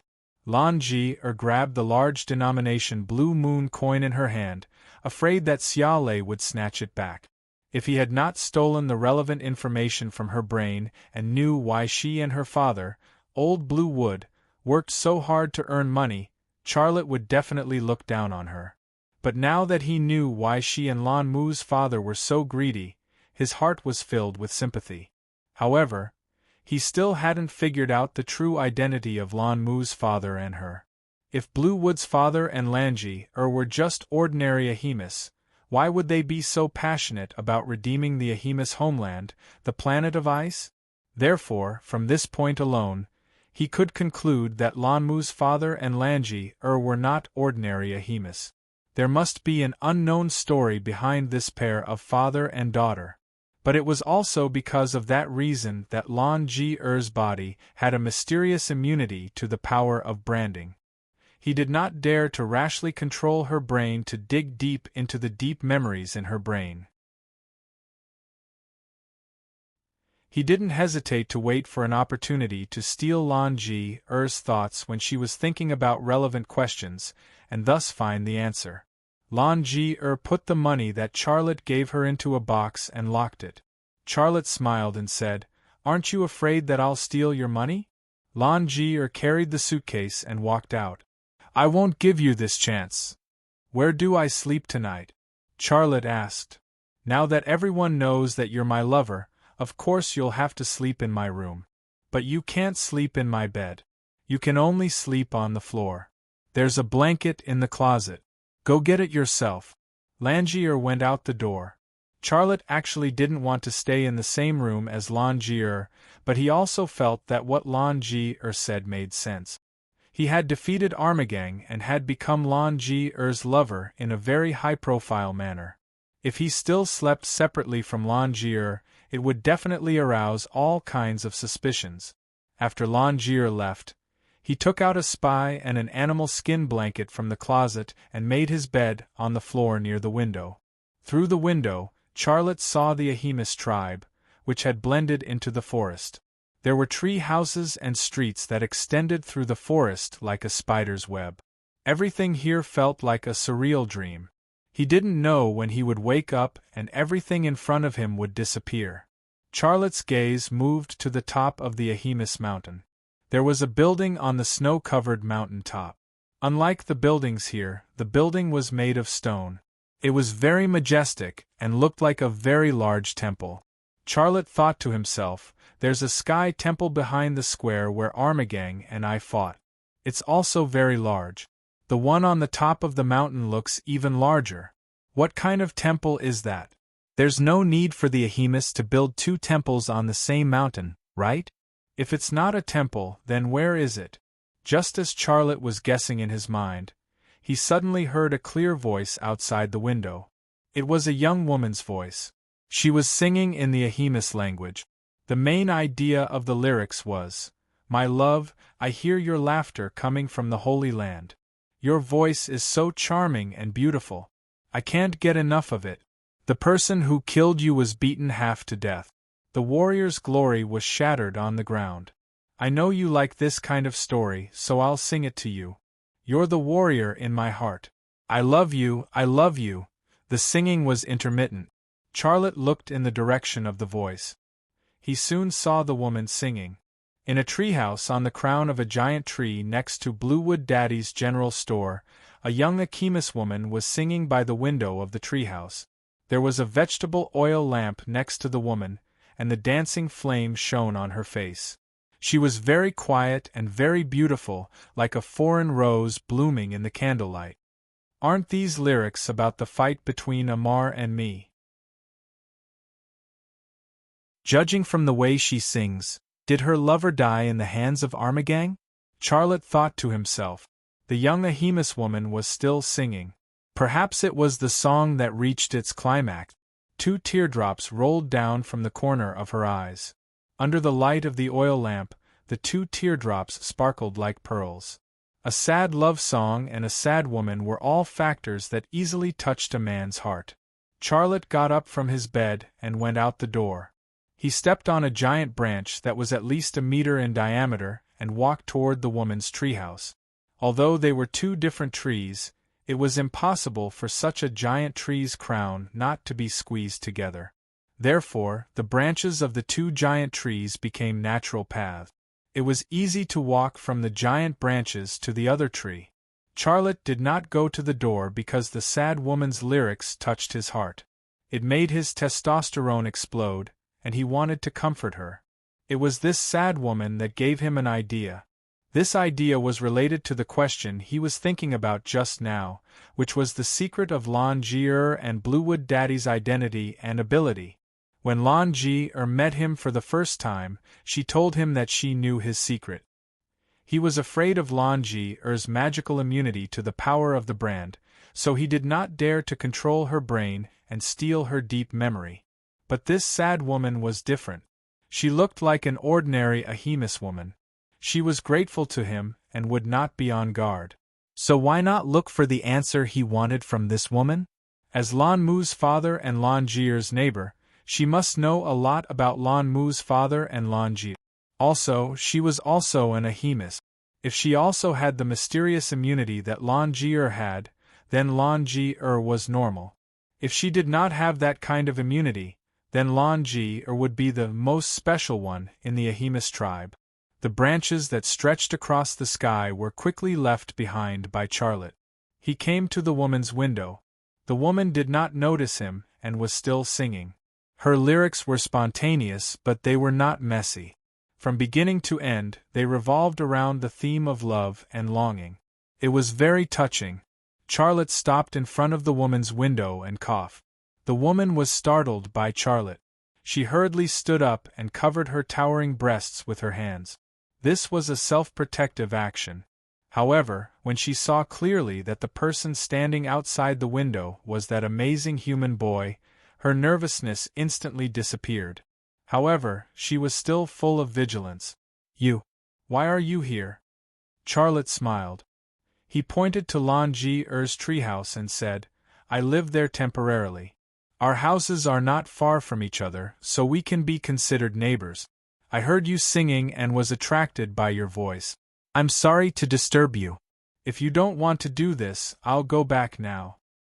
No, there's no need. The woman lowered her hands from her breasts. When she lowered her hands from her breasts, the two peaks trembled slightly. Charlotte did not notice it when he was some distance away. Now that he was so close, he suddenly realized that he was facing an Ahemus woman with big breasts. Her breasts were really big, totally meeting the F standard. Her breasts were big, but her waist was very slender, and it felt like he could hold it in his hand. Her slender waist and flat abdomen made her chest look even more firm and large, giving people a strong visual impact. However, Charlotte did not dare to look at her breasts for too long. He just glanced at them and looked away. His face was full of sincerity. My name is Charlotte. Nice to meet you. I know you. You defeated Armagang. The woman smiled at Charlotte. My name is Polisai. She nodded and said, Thank you for defeating Armagang, that hateful man. Charlotte quietly released the branding power. His branding power energy field quietly approached Polisai. His goal was clear, so he did not hesitate. However, he was still cautious and did everything carefully. The woman did not stop. She continued to tell her story. Everyone thinks he's the warrior of the tribe, but I know he's a despicable man. My husband, Gaia, he's the one who deserves glory and respect. Just last year, Armagang and my husband fought for the title of warrior. My husband and Armagang both passed the early test. In the end, they needed to fight to decide who would get the title of warrior. The night before the gladiator fight, Amma had invited my husband for a drink, and he had drugged it. The next day, my husband lost his strength in the fight and was pierced through the heart by his spear.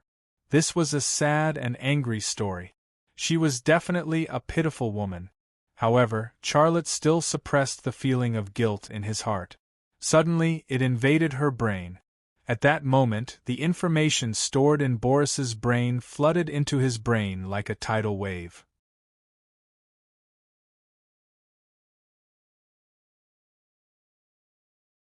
Chapter 1402. Polisai did not have the same immunity to the branding power as Lan Jier, so Charlotte had a very easy time controlling her brain without encountering any obstacles. Polisai stopped talking and she quieted down. When she was quiet, she reached out and touched her chin. This was not an action she wanted to do, but Xia Lei had implanted this action into her brain to determine the degree of control she had over him. The result was obvious. He could now make her do anything, sing, dance, and even give him milk. Milk was an involuntary thought that came to his mind when he saw her shockingly large wave. Would drinking the milk of an Ahemus woman have a better effect on the branding power? This was a big temptation for him, who had mastered the special path of evolution. However, this thought only flashed in his mind for a moment before disappearing. The contents of the information in Polisai's brain also appeared in his mind. His brain sorted out the content as quickly as possible, and he also obtained some useful things. Bluewood's father and Lanji moved here 15 years ago. Before that, Polisai had never seen Bluewood's father. She did not know where Father Bluewood and Lanji came from, but her impression was that Father Bluewood was a very good craftsman but very greedy. Lanji, on the other hand, was a crafty, smart, and cunning woman. She had inherited Father Bluewood's ability to make money and was even better at making money than him. Polisai did not know the secret of Lanji and Father Bluewood, which was normal. Even if they were neighbors who had a good relationship, Father Bluewood and Lanji would be on guard against her to protect their secrets. In Polisai's deep memory, this Ahemus tribe was the only remaining Ahemus tribe, and it had existed for more than 3,000 years. The first Ahemus lived on the planet of ice, and the planet of ice gave birth to the Ahemus and their unique civilization. More than 3,000 years ago, there was a country established by Ahemus on the star of ice, the Ahemus Empire. The period more than 3,000 years ago was also the period when the Ahemus culture was at its strongest. Some Ahemus nobles had mastered the secret of the spirit mine. Then, they used the technology of the spirit mine to send some prisoners to the Hope Star, starting the Ahemus colonization plan. The plan was called the Stone Search Plan, and Polisai's ancestors were among the first group of immigrants. The immigrants came to this planet and eventually established this tribe, but there was no more news from the Star of Ice. However, they did not yearn for that place. The Ahemus here were only the descendants of the exiled prisoners. Part of this information was what Polisai had heard from the tribal elder, and the other part was what she had read from the books in the Temple of Sky. She liked to read old stories and read books, which was considered an oddity in the Ahemus tribe. The most valuable piece of information to Xia Lei, and the one that interested him the most, was the Archimedes Stone Search Project. Just the name alone filled his imagination. The Archimedes built a powerful empire on the planet of ice and created the Stone Search Project to bring prisoners to the planet of hope. In Polisai's deep memory, the Ahemus had mastered the secret of the spirit mine, and the Ahemus must have the spirit mine, but why did they come to the Hope Star to look for stones? Could it be that they were not looking for an ordinary spirit mine, but one that was of extraordinary significance to them? Also, from what I can see, the Ahemus technology is almost zero. What was the level of technology of the Ahemus Empire 3,000 years ago? How did the Ahemus nobles on the Star of Ice send prisoners to this planet? Spaceships or something else? Something else? Charlotte suddenly thought of the stone city that brought him to this world, which was the sky city that Kasia Ruiz had mentioned.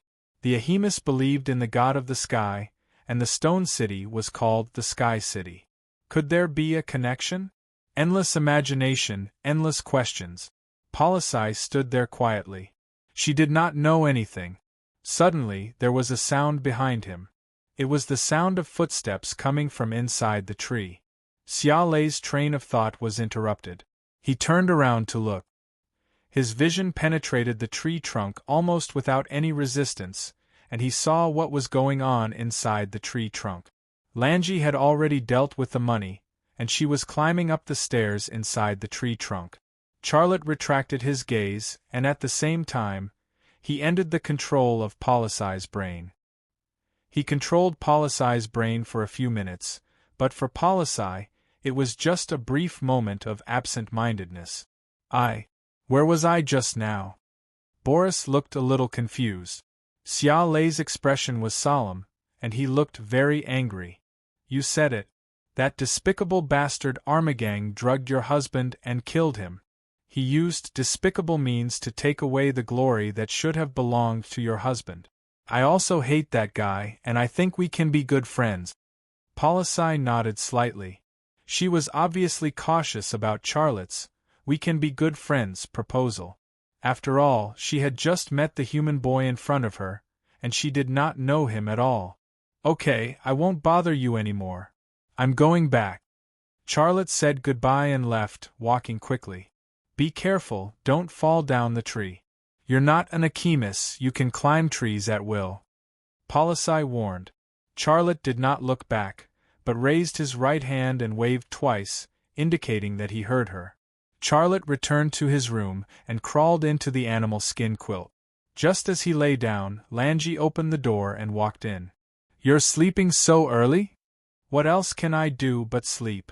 Charlotte said. Follow me down, my father wants to see you. Bring your equipment bag.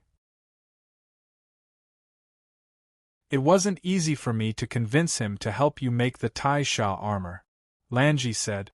Charlotte climbed out of the quilt, then carried the equipment bag and followed Langi, saying, I'll say this first, I won't do it if it's too expensive. Langi rolled her eyes at Charlotte. Why are you so stingy? Men should be generous. My father is the best craftsman in the Achemus tribe. You can guarantee the quality by spending a little more money.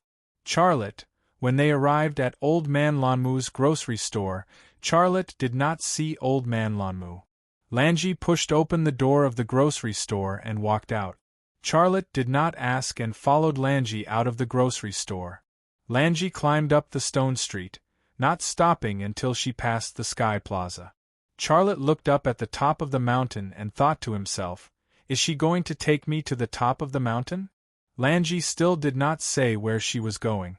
She continued to climb up with Charlotte. The higher they went, the fewer trees there were, and the tree house that Achemus lived in gradually disappeared. However, the stone road under their feet still extended towards the top of the mountain. Half an hour later, all the trees had disappeared, leaving only bare rocks and slightly blue soil. This strange soil piqued Charlotte's curiosity. Why is the soil here a little blue? My skin is still blue. Why don't you ask me why my skin is blue? Langi said. Charlotte wanted to release the branding power to steal her thoughts during this period, but after thinking about it, he eventually gave up. He could steal the answer to the same question from an ordinary Achemus. There was no need to steal from Langi's brain. The mysterious immunity in her body was always a hidden danger to him. Before he figured out the truth, he had to reduce his actions of stealing information from Langi's brain. The less, the better. I didn't expect you to end the fight with Armagang in such a short time.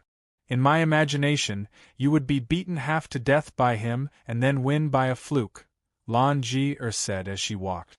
Where did you get your strength from? I've never seen a human kid who can fight as well as you. Where did you come from? Charlotte said calmly, I was born with such great strength. Of course, I came from where I came from.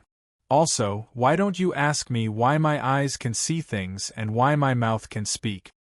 You. Langi immediately stopped breathing on the spot. The old stone road made a turn on the hillside. After passing the turn, a stone tablet entered Charlotte's sight. The stone tablet was engraved with the Achemus language. Forbidden area. Trespassers will face the judgment of the council. Forbidden area? Charlotte's heart was filled with curiosity. What's at the top of this mountain? Why is it listed as a forbidden area? What kind of judgment will those who trespass face? It's a death sentence. Those who enter without permission will be burned alive or stoned to death by those guys from the council. Langi stopped in her tracks. We're not going in, are we? Xiale probed. Langi looked at Charlotte, her eyes full of provocation. Are you afraid? Where did your guts go? Charlotte strode towards the stone road behind the stone tablet. Langi grabbed Charlotte's arm. You rascal. I was just joking with you. Do you really want to go in? Are you trying to get us killed? Charlotte shrugged. Not going in? Then why did you bring me here? A date? Screw you. Follow me. Langi left the old stone road and walked to the other side of the hillside. Charlotte followed Langi across the hillside and finally arrived in front of a cave. There was a wooden door at the entrance of the cave. It looked very sturdy and airtight. On the wooden door was written in some kind of paint, Langi's father's workshop. Trespassers will be fined 500. This warning was really Lanji's father's style. Lanji pushed the wooden door open and walked in. After entering the cave, there was a very large space inside. Inside the cave, there was a furnace for metallurgy, a sawing machine for sawing wood, raw materials and tools for processing animal skins, wood and aggregates for making bows and arrows, and so on. These things were carefully sorted and stacked. Although there were a lot of things, it gave people the feeling that it was orderly. Lanji's father was not in his cave workshop. Charlotte's eyes quickly swept across the cave. He soon found a smaller fork at the bottom of the cave. It was dark inside. All he could see were rocks. Some of the rocks were blue, some were light blue, some were dark blue, and some were blue with a hint of black. My father might be in the lounge. You wait here. I'll call him out. Lanji walked towards the fork at the bottom of the cave. Charlotte looked at Lanji's full and tight buttock. He secretly pondered. What kind of tricks are this greedy father and daughter playing? Then he laughed self-deprecatingly. Don't tell me they lured me here to rob me? Lanji went into the fork at the bottom of the cave. Charlotte walked to the workbench where Lanji's father made leather armor. He picked up a processed animal skin and looked at it. At this moment, there was a sudden sizzling sound in the cave. A large amount of white smoke instantly engulfed the cave. The white smoke had a pungent smell. Charlotte, who accidentally inhaled it, suddenly felt dizzy. A few seconds later, he fell to the ground with a thump and did not get up again.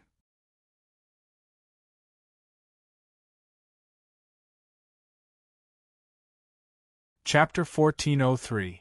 Not long after Charlotte fainted on the ground, the white smoke dissipated. Bluewood's father and Lan Jier walked out of the tunnel at the bottom of the cave. Bluewood's father held a sharp-looking alloy machete in his hand. There were traces of human or animal blood on it. Lan Jier held an energy pistol in her hand. She walked carefully, as if she was afraid that Charlotte would suddenly wake up. Charlotte lay quietly on the ground, not moving at all. You point the gun at him. I'll take his equipment bag, Bluewood's father said. Be careful. Lan Jier pointed the energy pistol at Charlotte. This guy took down Armagang in a few seconds. He can kill a Tai Sha with one arrow. He's the strongest person I've ever seen. What's the use of being the strongest? Bluewood's father approached Charlotte with a disdainful smile. Isn't he still bewitched by our sacred ice princess? There's a saying among humans. Heroes have a weakness for the charms of a beautiful woman. I think this saying applies to you and this kid. Don't call me sacred ice princess.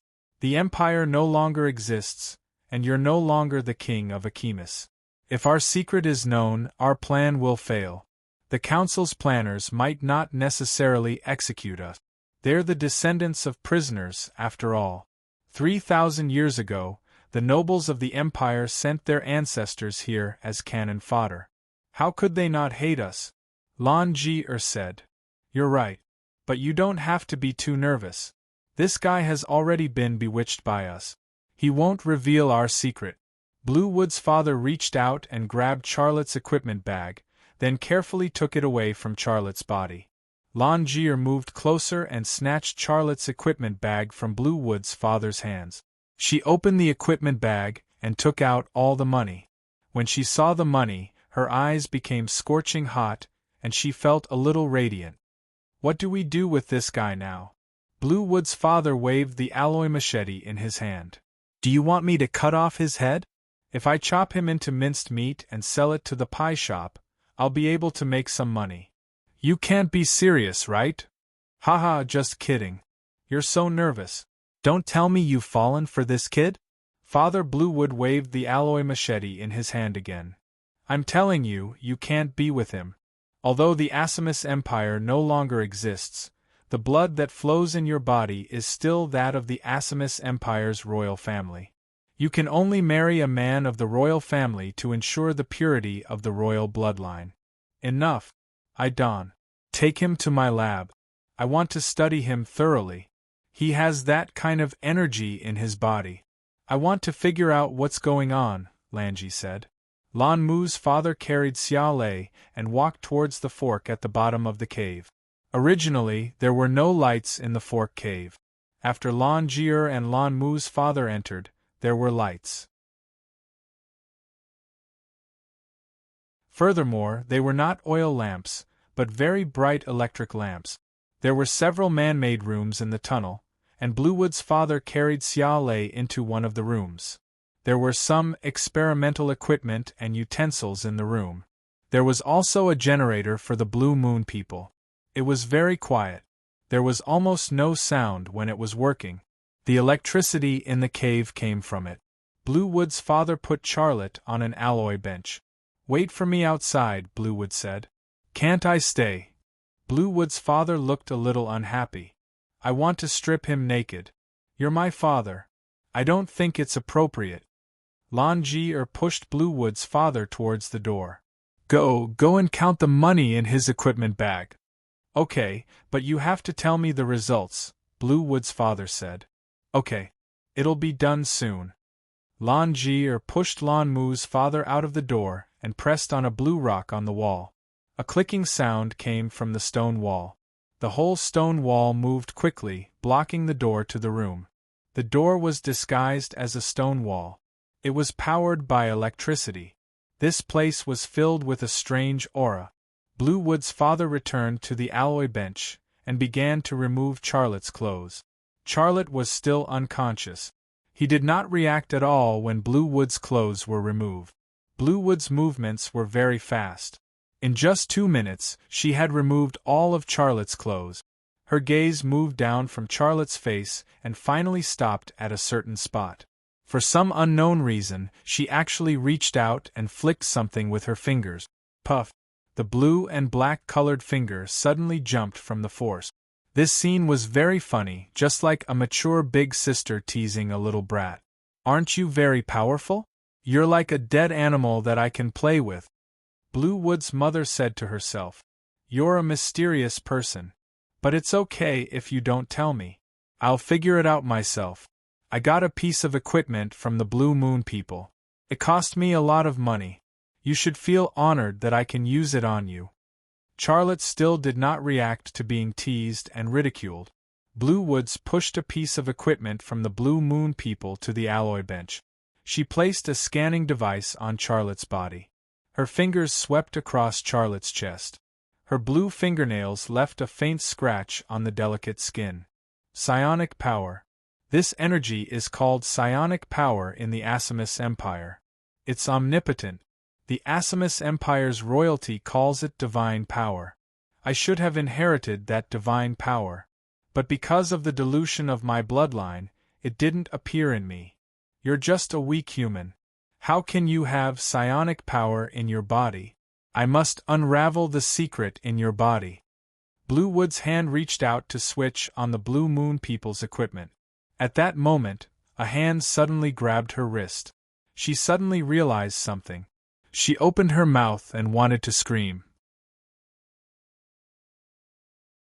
But before she could cry out, another palm struck her neck. She let out a muffled groan and fell limply to the ground. Charlotte, who was lying on the alloy bench, got up. There was a sneer on his lips.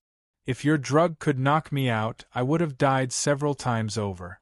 You and your father plotted against me. Don't blame me for being rude. I've always been a person who repays kindness and takes revenge. How you treat me, I'll treat you the same." A minute later, Lan Jie was lying on the alloy experiment table. Her clothes had also fallen to the ground. She had exquisite facial features, a slender neck, towering Lamulangma breasts, a flat stomach, and long, firm legs. Her body was sexy and attractive. No one could find any fault with it. Except for her blue and black striped skin, she was no different from a human woman. Xia Lei suddenly stretched out his hand, bent his finger, and then flicked her something. However, nothing jumped.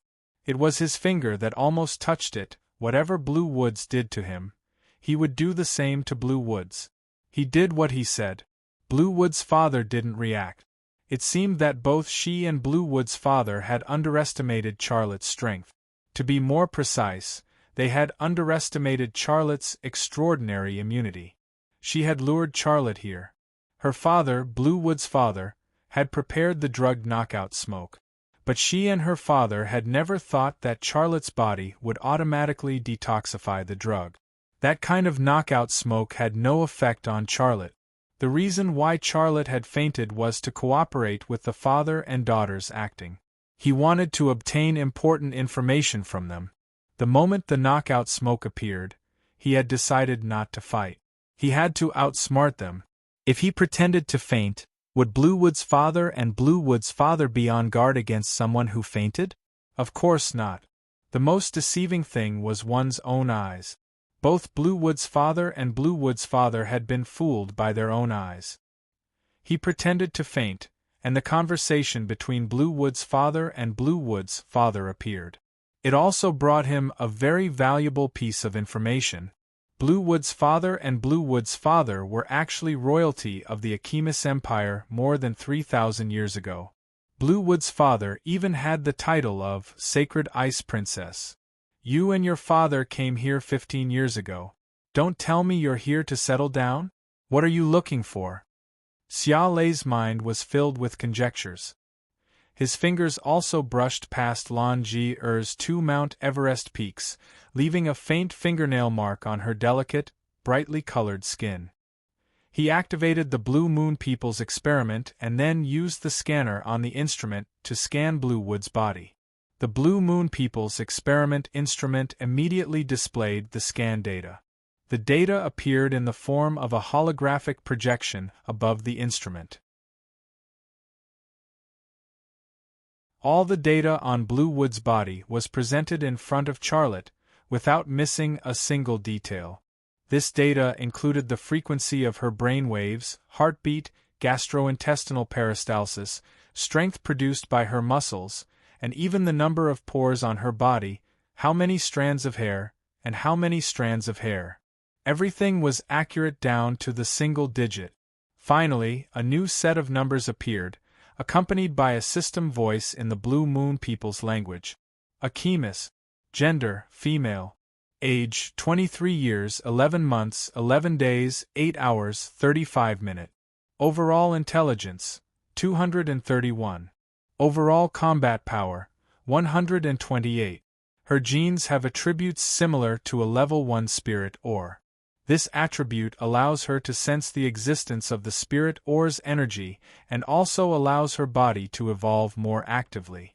The relative value is 2.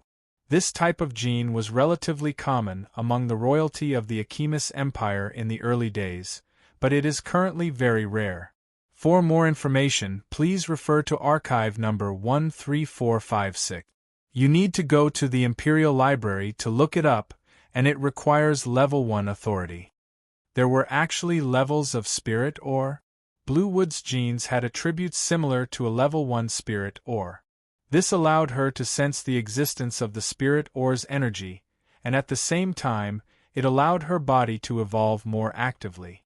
This was Bluewood's secret, and it was also the reason why she discovered his secret the first time they met. Charlotte's gaze moved away from Bluewood's body. He hesitated for a moment, then moved the instrument's scanner to his own body.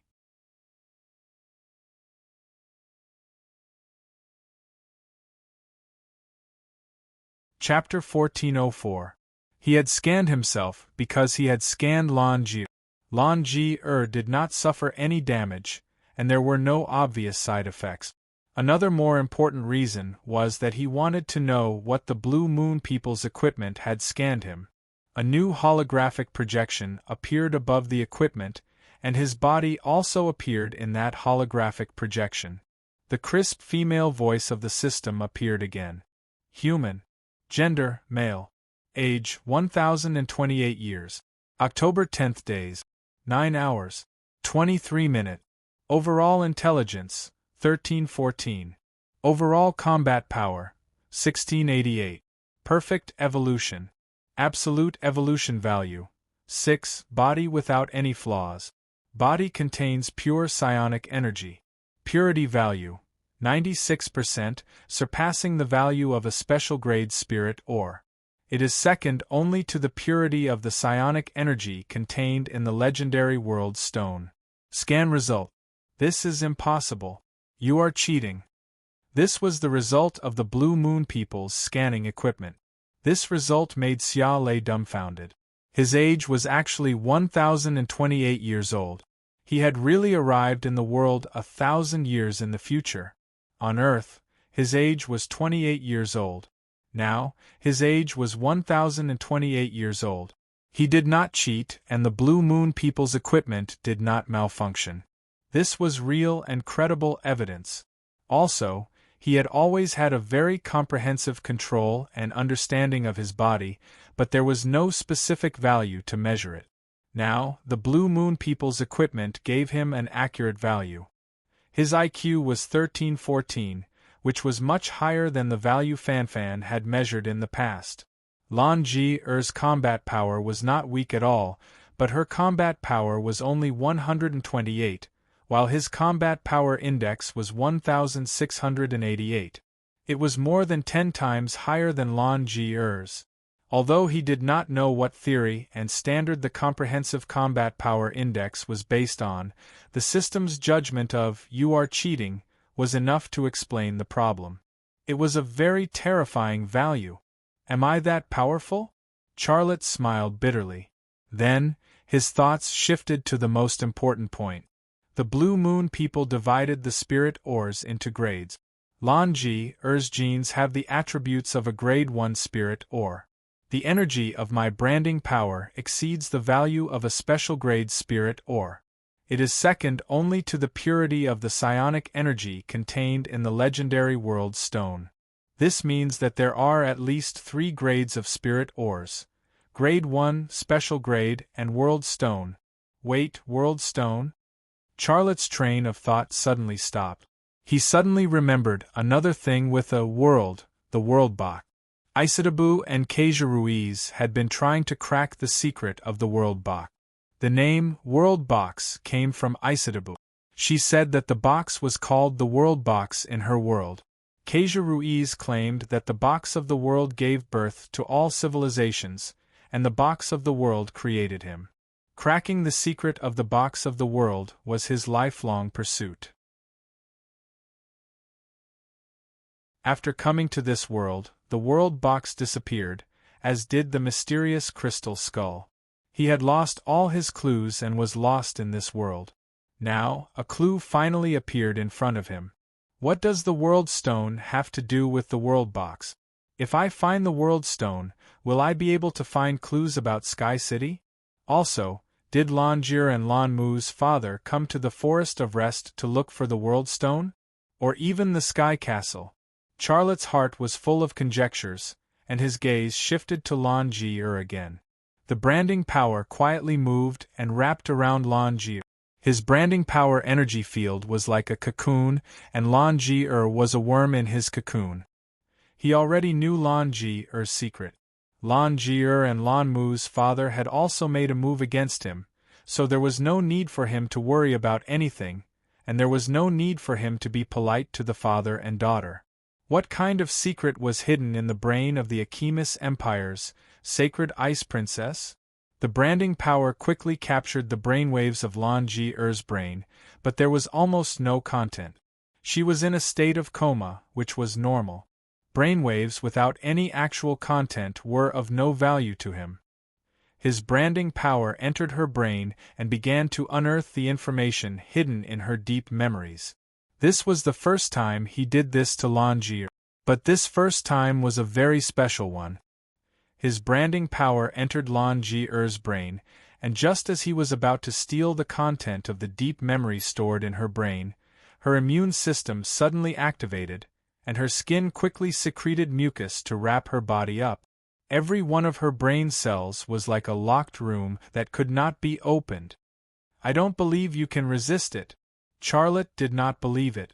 He increased the release of the branding power energy. After his branding power energy was strengthened, it began to rampage in Lan Ji's brain, like an enraged bull. The locks were broken and pried open, and Lan Ji's body also had a clear reaction, which was getting stronger and stronger. Her head trembled slightly, and her body trembled in the same way. Lying on the alloy experiment table, she seemed to be experiencing a click punishment. Although she was in a coma, her nervous system would still respond to external stimuli. Her trembling naturally included the two MT Laniverus. They trembled, jumped, swayed left and right, and rippled beautifully. Each ripple was so tempting. Charlotte's brain quickly processed the information. It was a video of Mount Achemus. On the top of this mountain stood a majestic temple. It was almost identical to the Temple of the Sky next to the Sky Square on the mountainside, but it was bigger and more majestic. In the center of the temple, there was a triangular altar in the middle of the temple, and a blue stone was floating above it. After the content buried deep in her memory was awakened, Lan Ji-er's brain released excited brainwaves and a strong desire to take it for herself. Obviously, the blue stone hidden in the temple at the top of the mountain was the reason why she and Lan Ji-er's father came to the Hymus tribe. Information about the blue stone quickly emerged. It was a top-grade spiritual mine. Not only did it store powerful psionic energy, but it also stored information about the stone hunting plan, that the ancestors of the Hymus tribe came to this planet. What kind of stone is the stone hunting plan looking for? It can't be the stone in the temple at the top of the mountain, right? If it is, then the stone hunting plan of the Hymus Empire has been completed, and it probably won't be destroyed, right? What kind of stone is the stone hunting plan looking for? Charlotte continued to rampage in Lan Ji-er's brain. More secrets hidden deep in Lan Ji-er's brain were dug out. 2 minutes later, a two-dimensional image suddenly emerged in Charlotte's brain. At that moment, his body trembled violently as if he had been struck by lightning. At this moment, Lan Ji-er's father's voice suddenly came from the sealed room. "Baby girl, are you done? It's been so long. Don't tell me you've been doing that with that kid? Open the door. I want to see." The voice came from behind the door that was disguised as a rock wall. Lan Ji-er's father was outside the door. Charlotte's thoughts were immediately interrupted, but he could not bear to give up. Such an opportunity was very rare. If he missed it, it would be very difficult to get again. He controlled his branding power and continued to rampage in Lan Ji-er's brain. It was more violent and barbaric than before. However, other than the two-dimensional image, no other information appeared. "Daughter? Speak." Lan Ji-er's father's voice came again, full of anxiety and worry. "Did something happen? If you don't speak, I'll break the door and come in." Charlotte withdrew the branding power. The branding power withdrew from the brain, and the mucous membrane on Lan Ji-er's body disappeared. But her body was covered in beads of sweat. Under the light, each bead of sweat was like a diamond embellished on her body, giving people a deadly temptation. For some reason, Charlotte bent his finger and flicked the spot he had flicked before. When his finger touched it, the mucous membrane suddenly reappeared and instantly stuck to Charlotte's finger. Charlotte was shocked and hurriedly withdrew his hand. In the end, he still lost a piece of his skin. Charlotte's back suddenly felt a chill, and the thing between his legs involuntarily shrank back. That part of hers was indeed mature and attractive, but after the sugar cane went in, what came out was bagasse. Which man would dare to touch her? Knock, knock, knock. Violent banging sounds came from outside the door. Only then did Charlotte come to his senses.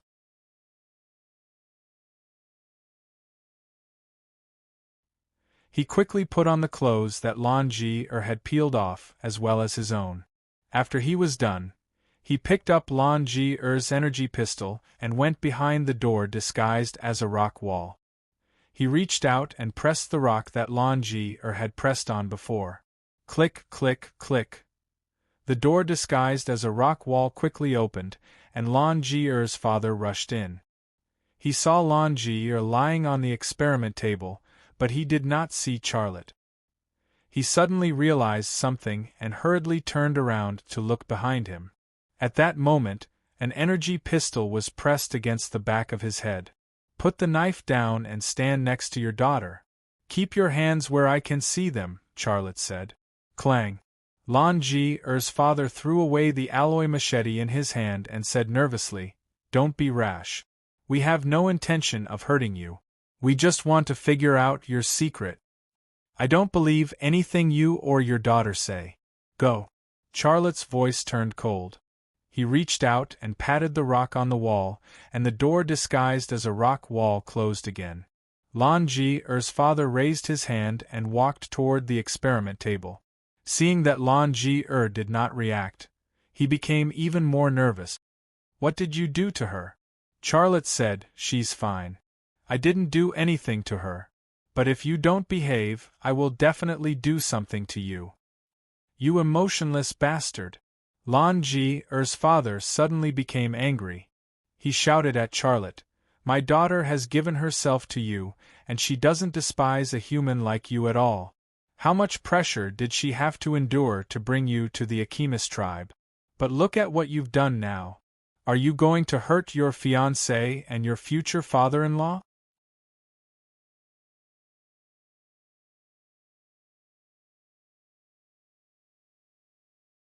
Chapter 1405. Splash. A cup of cold water was poured on Lan Ji-er's face. Lan Ji-er moaned and woke up. She subconsciously raised her hand to block. That was a conditioned reflex before she fainted.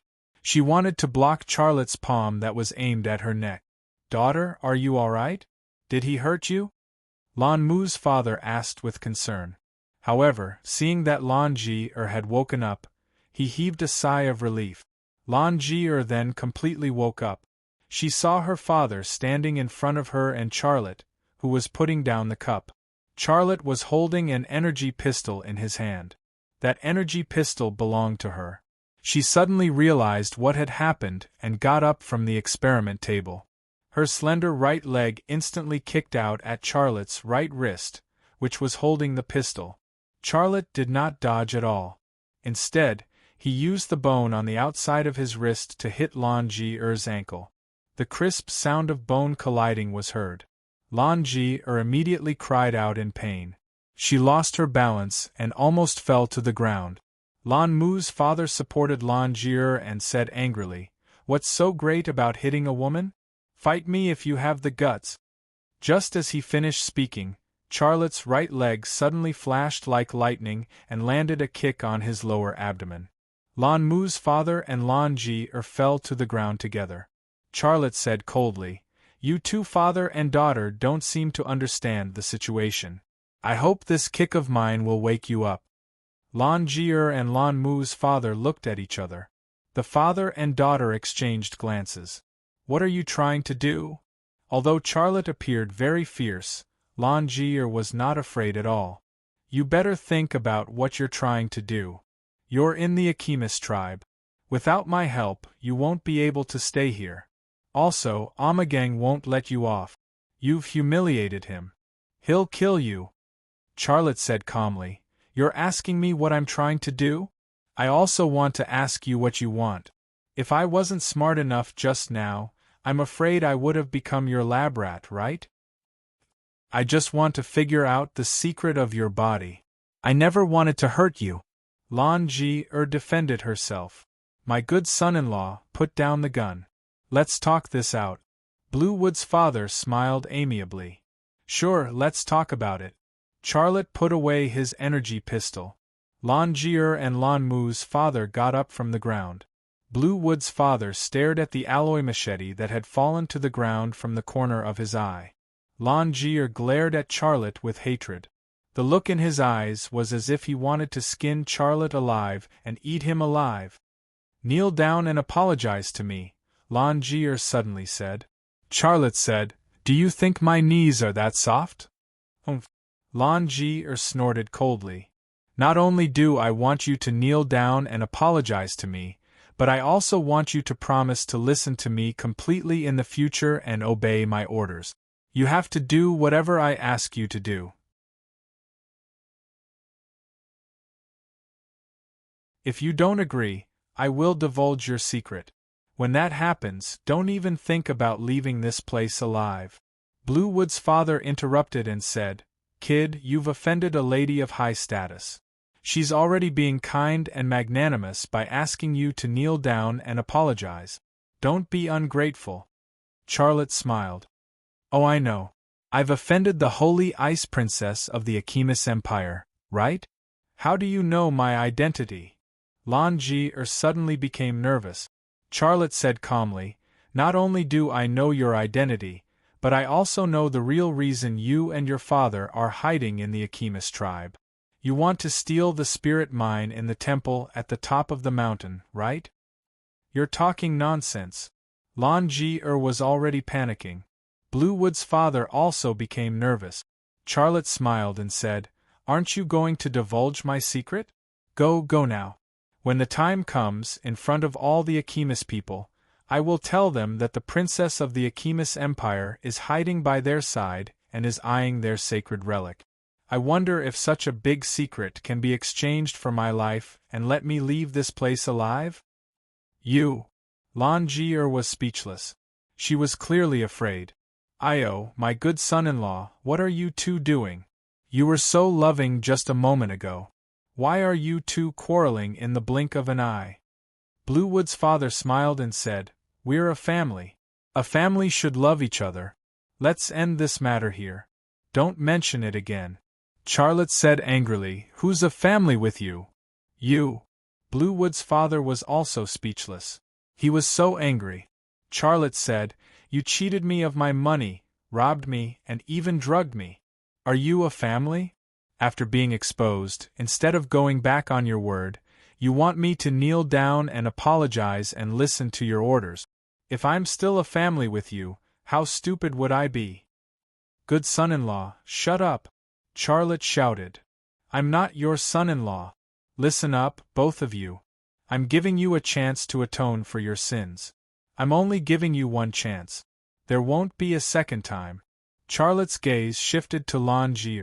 "Tell me, your goal is to steal the spirit mine in the temple at the top of the mountain. You've been here for 15 years. Why haven't you made your move yet?" Bluewood's father and Lan Ji looked at each other again. "Don't give me any secret signals." Charlotte looked very fierce. "Speak. The temple at the top of the mountain is the Akimis tribe's sacred land. Although it's a sky temple, it's never open to the Akimis. The tribal council and the warrior regiment are guarding it. We haven't found a chance to make our move yet," Bluewood's father said. In fact, Charlotte already knew this answer long ago. He knew it when he stole Lan Ji's deep memory. The reason why he had to force the father and daughter to say it was actually a deliberate act of weakening himself. He didn't want the father and daughter to know that he could steal any information from a person's brain. He couldn't let the father and daughter know that he could control a person's brain. "Why do you want to steal that spirit mine?" Charlotte asked a question he already knew the answer to. Because, before Bluewood's father could say anything, Lan Ji rushed to say, "I'm here to tell you because..." She nodded and said, "It's a sacred relic of our Akimis Empire. We want to take it back." She and Bluewood's father had come for the information related to the stone hunting plan stored in the spirit mine. It was not a sacred relic at all. However, even though he knew that she was lying, Charlotte didn't expose her. Not only did he not expose her, but he also nodded cooperatively. "So that's how it is. I understand how you feel. We don't need your understanding. Just don't ruin our business," Lan Ji said hatefully.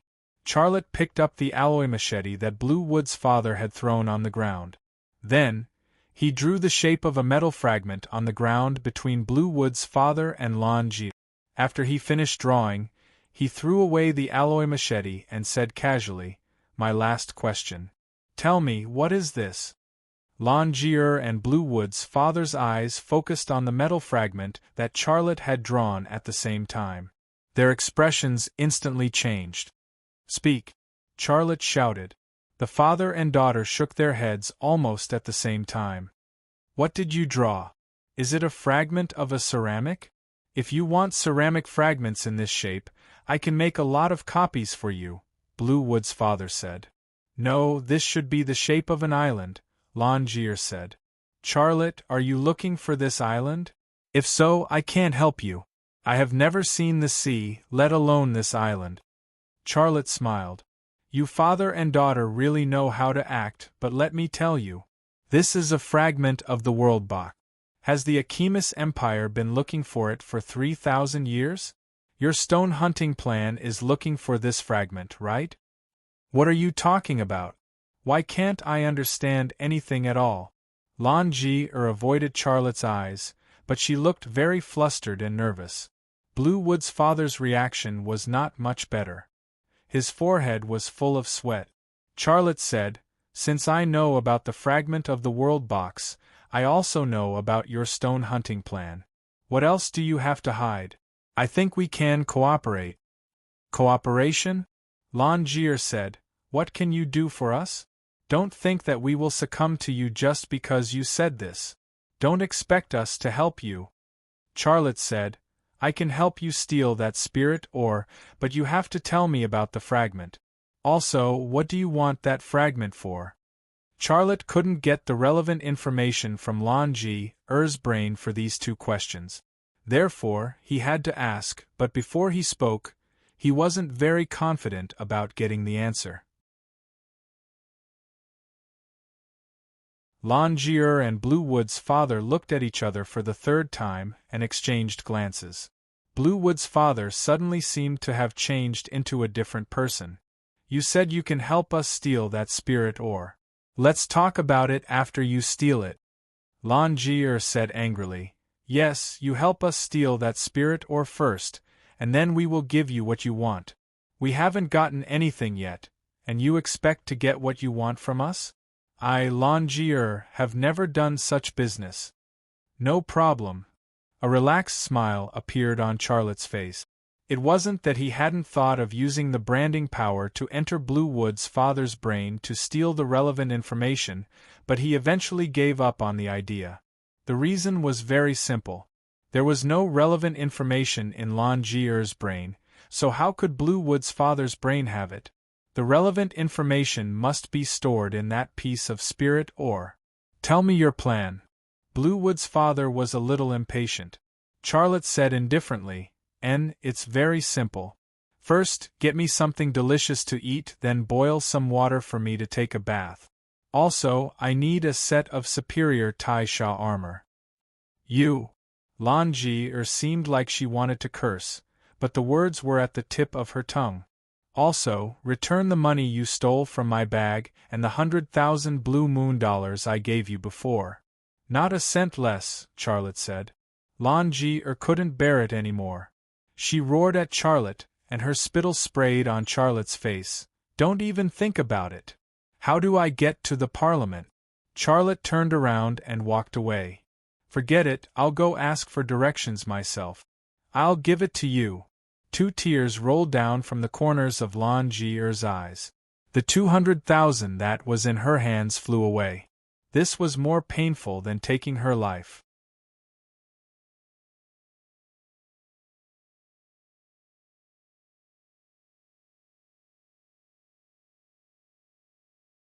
Just like muscles, there are times when they are normal, and there are times when they can exert force.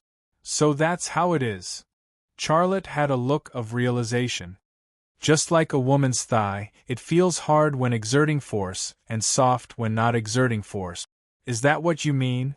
The mucous membranes of you Achemis women are like lubricant when not being attacked, and superglue when attacked, right? A pervert is a pervert. I curse you to be impotent for the rest of your life. Ha ha ha, go to sleep. I still have things to do tomorrow. Charlotte closed his eyes. It felt good to tease the princess of the ancient royal family of the Achemis Empire. Longier muttered under her quilt, as if she was using an ancient language to curse the man lying on her bed to be impotent for the rest of his life. There was a light drizzle in the early morning. After the rain stopped, the entire Mount Achemis was shrouded in a thick fog. The light and heat of the eternal sun could not disperse the fog, and visibility in the tribe was very low. However, this did not affect Charlotte's movements. in the forest of rest, his vision could easily penetrate the fog that permeated the forest. Charlotte walked in the tribe. Although it seemed like he was strolling, he was actually using the power of branding to capture the brainwaves of the Ahemus people and gather the information he wanted. The ability to resist the power of branding was only possessed by the ancient royal family of the Ahemus Empire, and not every descendant of the royal family had it. They also had to satisfy the awakening of their bloodline. They both had the bloodline of the ancient royal family of the Ahemus Empire, but Lan Ji-er's father did not have the same ability as Lan Ji. This was the result of Charlotte's probing last night, and it was also a very strong evidence. Under such circumstances, Xia Lei could unscrupulously release the energy field of his branding power in the Ahemus tribe to gather the information he wanted. He was making preparations to enter the temple at the top of the mountain to steal the spirit ore. Lan Ji-er and Lan Ji-er were also making preparations. The father and daughter went to the cave workshop early in the morning and made the tools that Charlotte wanted according to the list he had given him. There were also some materials that the father and daughter found very strange. Before they knew it, they had arrived at the Sky Square. Many Ahemus crossed the square and walked towards the Sky Temple. Charlotte also followed the crowd to the Sky Temple. He wanted to go in and have a look. There were already many people in the Sky Temple. Every time it rained, the Ahemus would worship the Sky God.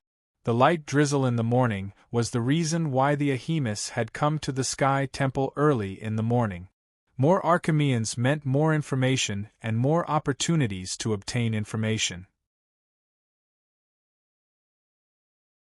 Charlotte mixed in the crowd of Ahemus and arrived at the Sky Temple where the Sky God was worshipped. It was a very majestic hall. The circular dome was painted with blue and black paint, and a picture of a starry sky was painted on it. Stars, planets, nebulae, it was vast and boundless. Under the dome, the ground of the Sky Temple was also painted with a star map. The stars, planets, and nebulae were also vast and boundless.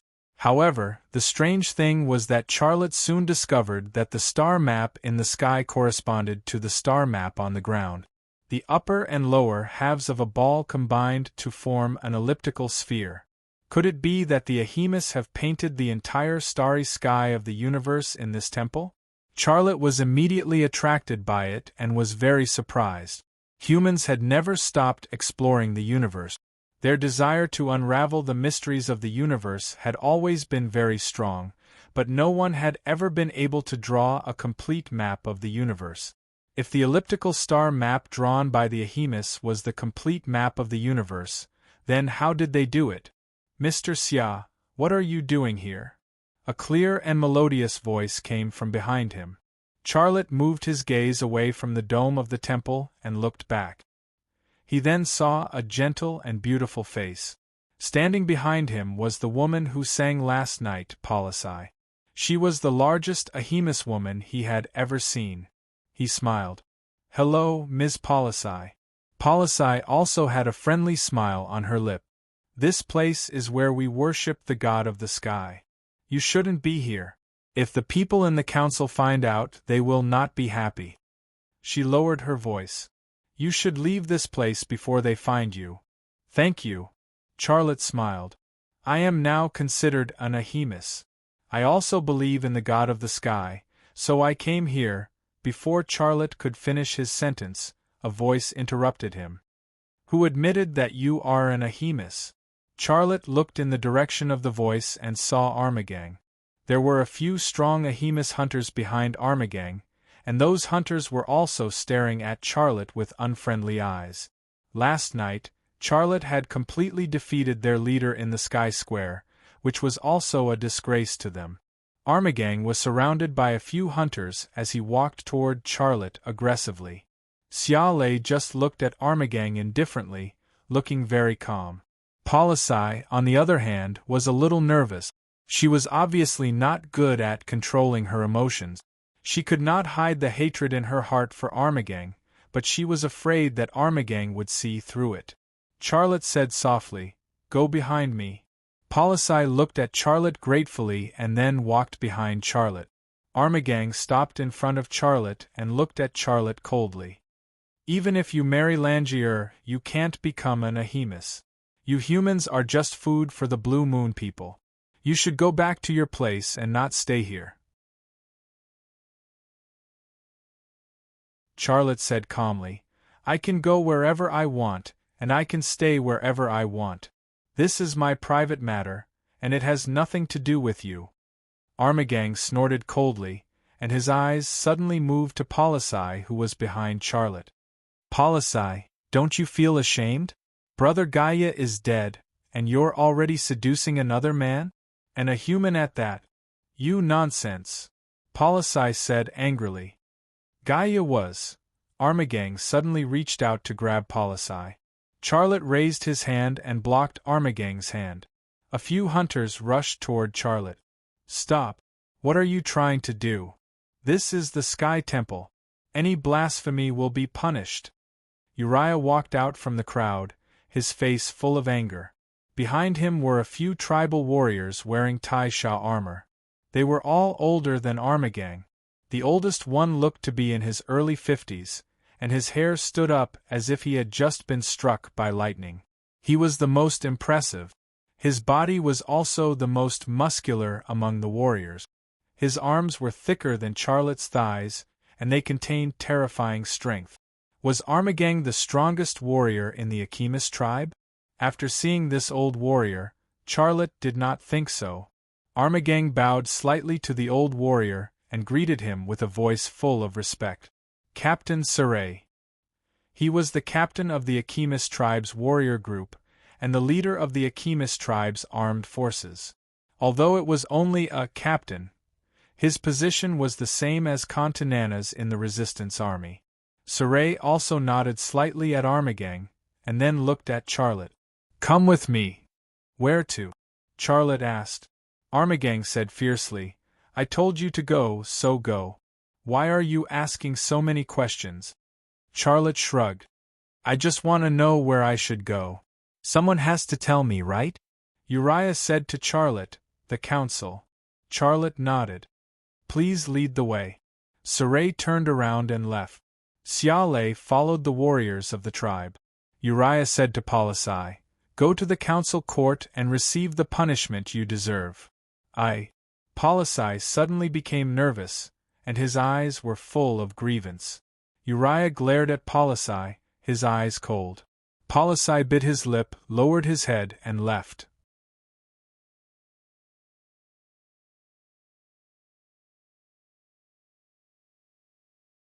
Chapter 1407. Walking out of the heavenly temple, Serene still did not say where he was going, but he was walking towards the even more majestic heavenly temple at the top of the mountain. Charlotte followed Serene and thought to himself, Isn't that a forbidden place? Why is he bringing me to the heavenly temple at the top of the mountain? Is he setting me up? If that's the case, how should I deal with it? Entering the heavenly temple at the top of the mountain to take a look and familiarize himself with the environment would be very helpful for his plan to steal the spiritual ore. He also wanted to go in and take a look. However, he did not think that this was a good opportunity. The warriors of the Ahemus tribe and Counselor Ula obviously had ill intentions towards him. How could they possibly invite him to visit the Temple of Sky at the top of the mountain?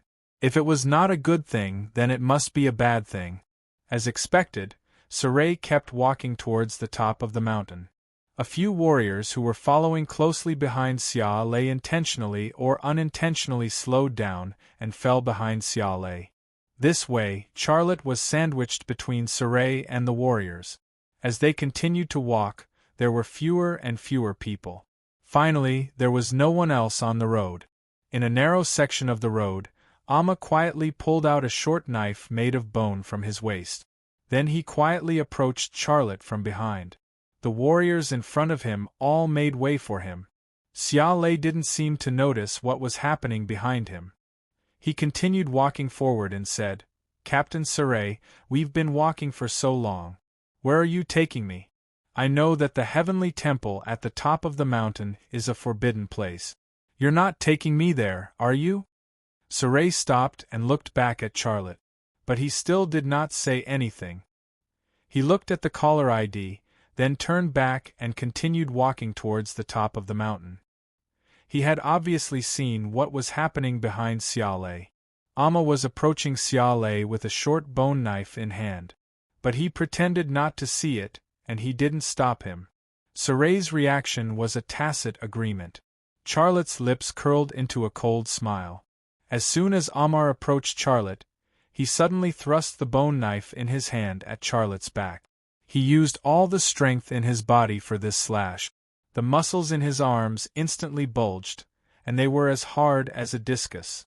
In the blink of an eye, the bone dagger stabbed into Xiaolei's back. At that moment, Xiaolei suddenly took a step to the side, avoiding the bone dagger and reaching out to grab Armagang's right wrist that was holding the dagger. Then, he took a step back and entered Armagang's chest. He exerted strength in his shoulders and waist at the same time and threw Armagang over his shoulder. Bang! Armagang's back landed heavily on the ground, causing mud to splatter everywhere. Charlotte stepped on Ma Gang's right shoulder and grabbed Ma Gang's right wrist with both hands. Then, he suddenly exerted force and his whole body suddenly spun in the opposite direction. Kacha! Ah! Armagang screamed. This time, he could no longer endure the pain. His shoulder joint had been twisted by Charlotte. Charlotte let go of Armagang's right arm. Armagang's right arm lost control and drooped weakly. A few tribal warriors rushed forward and stood. Boom! A tribal warrior was kicked into the air by Charlotte. Charlotte's eyes instantly turned black. The power of the brand was quietly released, covering an area of 100 square meters. If he wanted to, he could eat these tribal warriors at any time. Stop!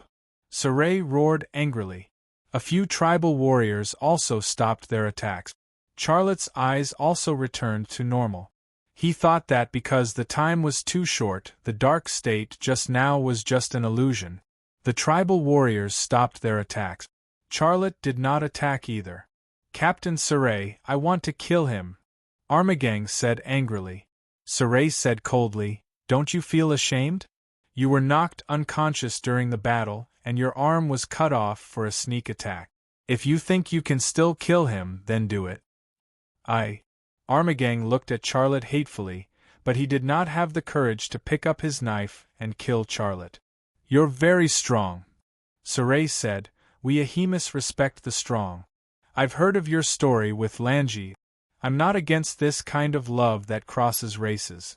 If you're willing, as long as you pass my test, you can become one of our warriors and receive the same glory as us.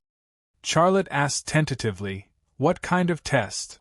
Serene said, there's a blue titan on the road leading to the center of the Forest of Rest on our east side. If you can kill it and make that road safe, you'll pass the test. I'll personally give you the title of warrior. Blue Titan, ranked second among the Forest of Rest's 4 great beasts. This was not a test, but killing with a borrowed knife. Charlotte looked very hesitant. Uriah egged him on. Mr. Xia Lanji is the flower of our tribe. Even our warrior Armagang is in love with her. Since you've obtained our tribe's flower, you should take out a decent betrothal gift, right? As long as you kill that blue titan and clear that road, you'll be the strongest warrior in our tribe. Only then will you be worthy of our tribe's flower. Only cowards will fear the warrior's test. A warrior said. Humans have always been cowards. Otherwise, why would they hide underground? They're like rats. A warrior said. How could Charlotte not know that these warriors were colluding to trick him? However, he pretended to be agitated and said angrily, what did you say? Be a bit more polite. Did I say anything bad about it? I'm going. Isn't it just a blue dragon? I'll get rid of it and prove to you that I'm worthy of Lanji. I'll also become a respected warrior. Good. I like your courage.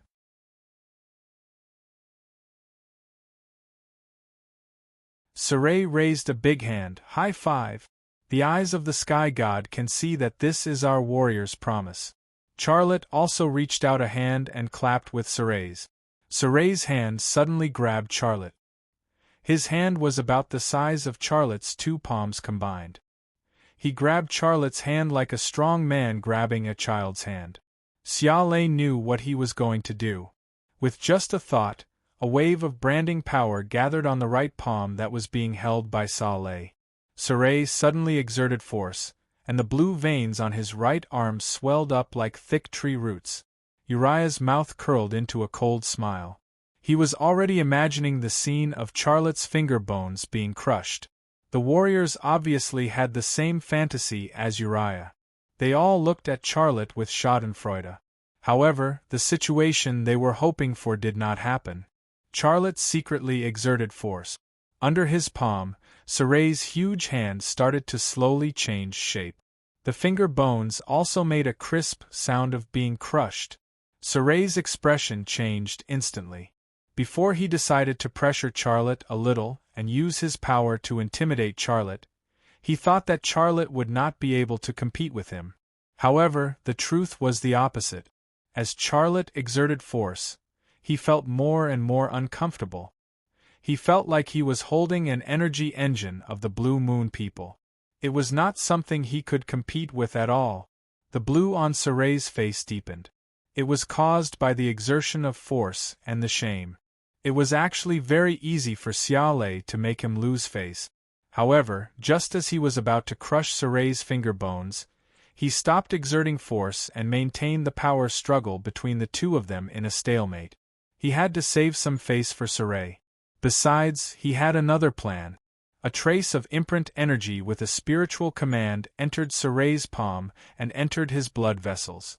From there, it entered his brain. The process seemed complicated, but from start to finish, it only took a breath's time. Charlotte let go of Sore's hand and pretended to shake it a few times. "Aha, Captain Sore, you are so strong. You almost crushed my hand." Sore smiled awkwardly and blurted out, "You're quite strong too. I like you. I'd like to invite you to the Sky Temple at the top of the mountain to have a look. Do you want to go?" "Of course I want to go. I want to express my highest respect to the Sky God." Charlotte copied Lon Jier's actions. He knelt on the muddy ground and mumbled something. He looked like a devout believer. After inviting Charlotte, Sore shook his head slightly. Uriah moved closer to Sore. "Captain Sore, that place is forbidden. Why did you invite a human kid there? The council won't be happy if they find out." Sore frowned. "Don't use those guys from the council to pressure me. So what if I invited him? He is the future warrior who wants to get rid of that blue titan. For the sake of that blue titan. Forget it. Let's go." After all, he was not a meticulous person. He was just a crude warrior. Xia Lei had already obtained a piece of information from his unfinished sentence, which was that the Chima's tribe had already lost quite a number of people in order to get rid of that Lon Tan. Now that Sore and Uriah had set him up as cannon fodder, why would he let them do what they wanted? His goal was only that spiritual ore. He had implanted a spiritual command into Sore to invite him to the Sky Temple at the top of the mountain. After the spiritual command took effect, Sore was actually a little confused. However, Uriah had used the council to pressure him. With his bad temper, he would not change his mind just because of a threat from Uriah. "Then let's go." Charlotte got up from the ground. "Follow me." Sore led the way to the top of the mountain. Uriah snorted coldly and gave Armagang a look. Armagang nodded in understanding and led the hunters down the mountain. Charlotte pretended not to care and followed Sore. He knew the thoughts of these Chimas better than they knew, because he had been secretly capturing their brain waves on the way up the mountain. These Ahimas, including Sore, actually wanted to kill him. However, after he subdued Armagang in an instant, Sore changed his mind and decided to use him as cannon fodder. Of course, Sore had the feeling of foresight, using a foreign race that he was about to kill in exchange for benefits for the Chemis tribe. However, he could never imagine what kind of existence he was plotting against. Even in the Blue Moon, only invincible people like Isatabu or Kasha Ruiz could kill Charlotte. The Chemis in the Chemis tribe did not even need to think about it. The higher the status of the Chemis, the more discrimination they have against a human like me. They really don't give up on killing me. If I could be killed so easily, you primitive people wouldn't have a chance, right? Damn it, when I find the answer I want and steal your spiritual ore, I'll settle the score with those who want to kill me, Charlotte thought to himself. Passing by a stone tablet with a warning sign, Charlotte glanced at the other side of the mountain. However, he did not see the wooden door that said, Blue Wood's father's workshop. Trespassers will be fined $500. Although he was unwilling, Charlotte had to admit that Blue Wood's father and Longier were his allies in this tribe. You're tuning in to the Phoenix Knights YouTube channel. Don't forget to subscribe and join us on this journey to catch the most captivating stories.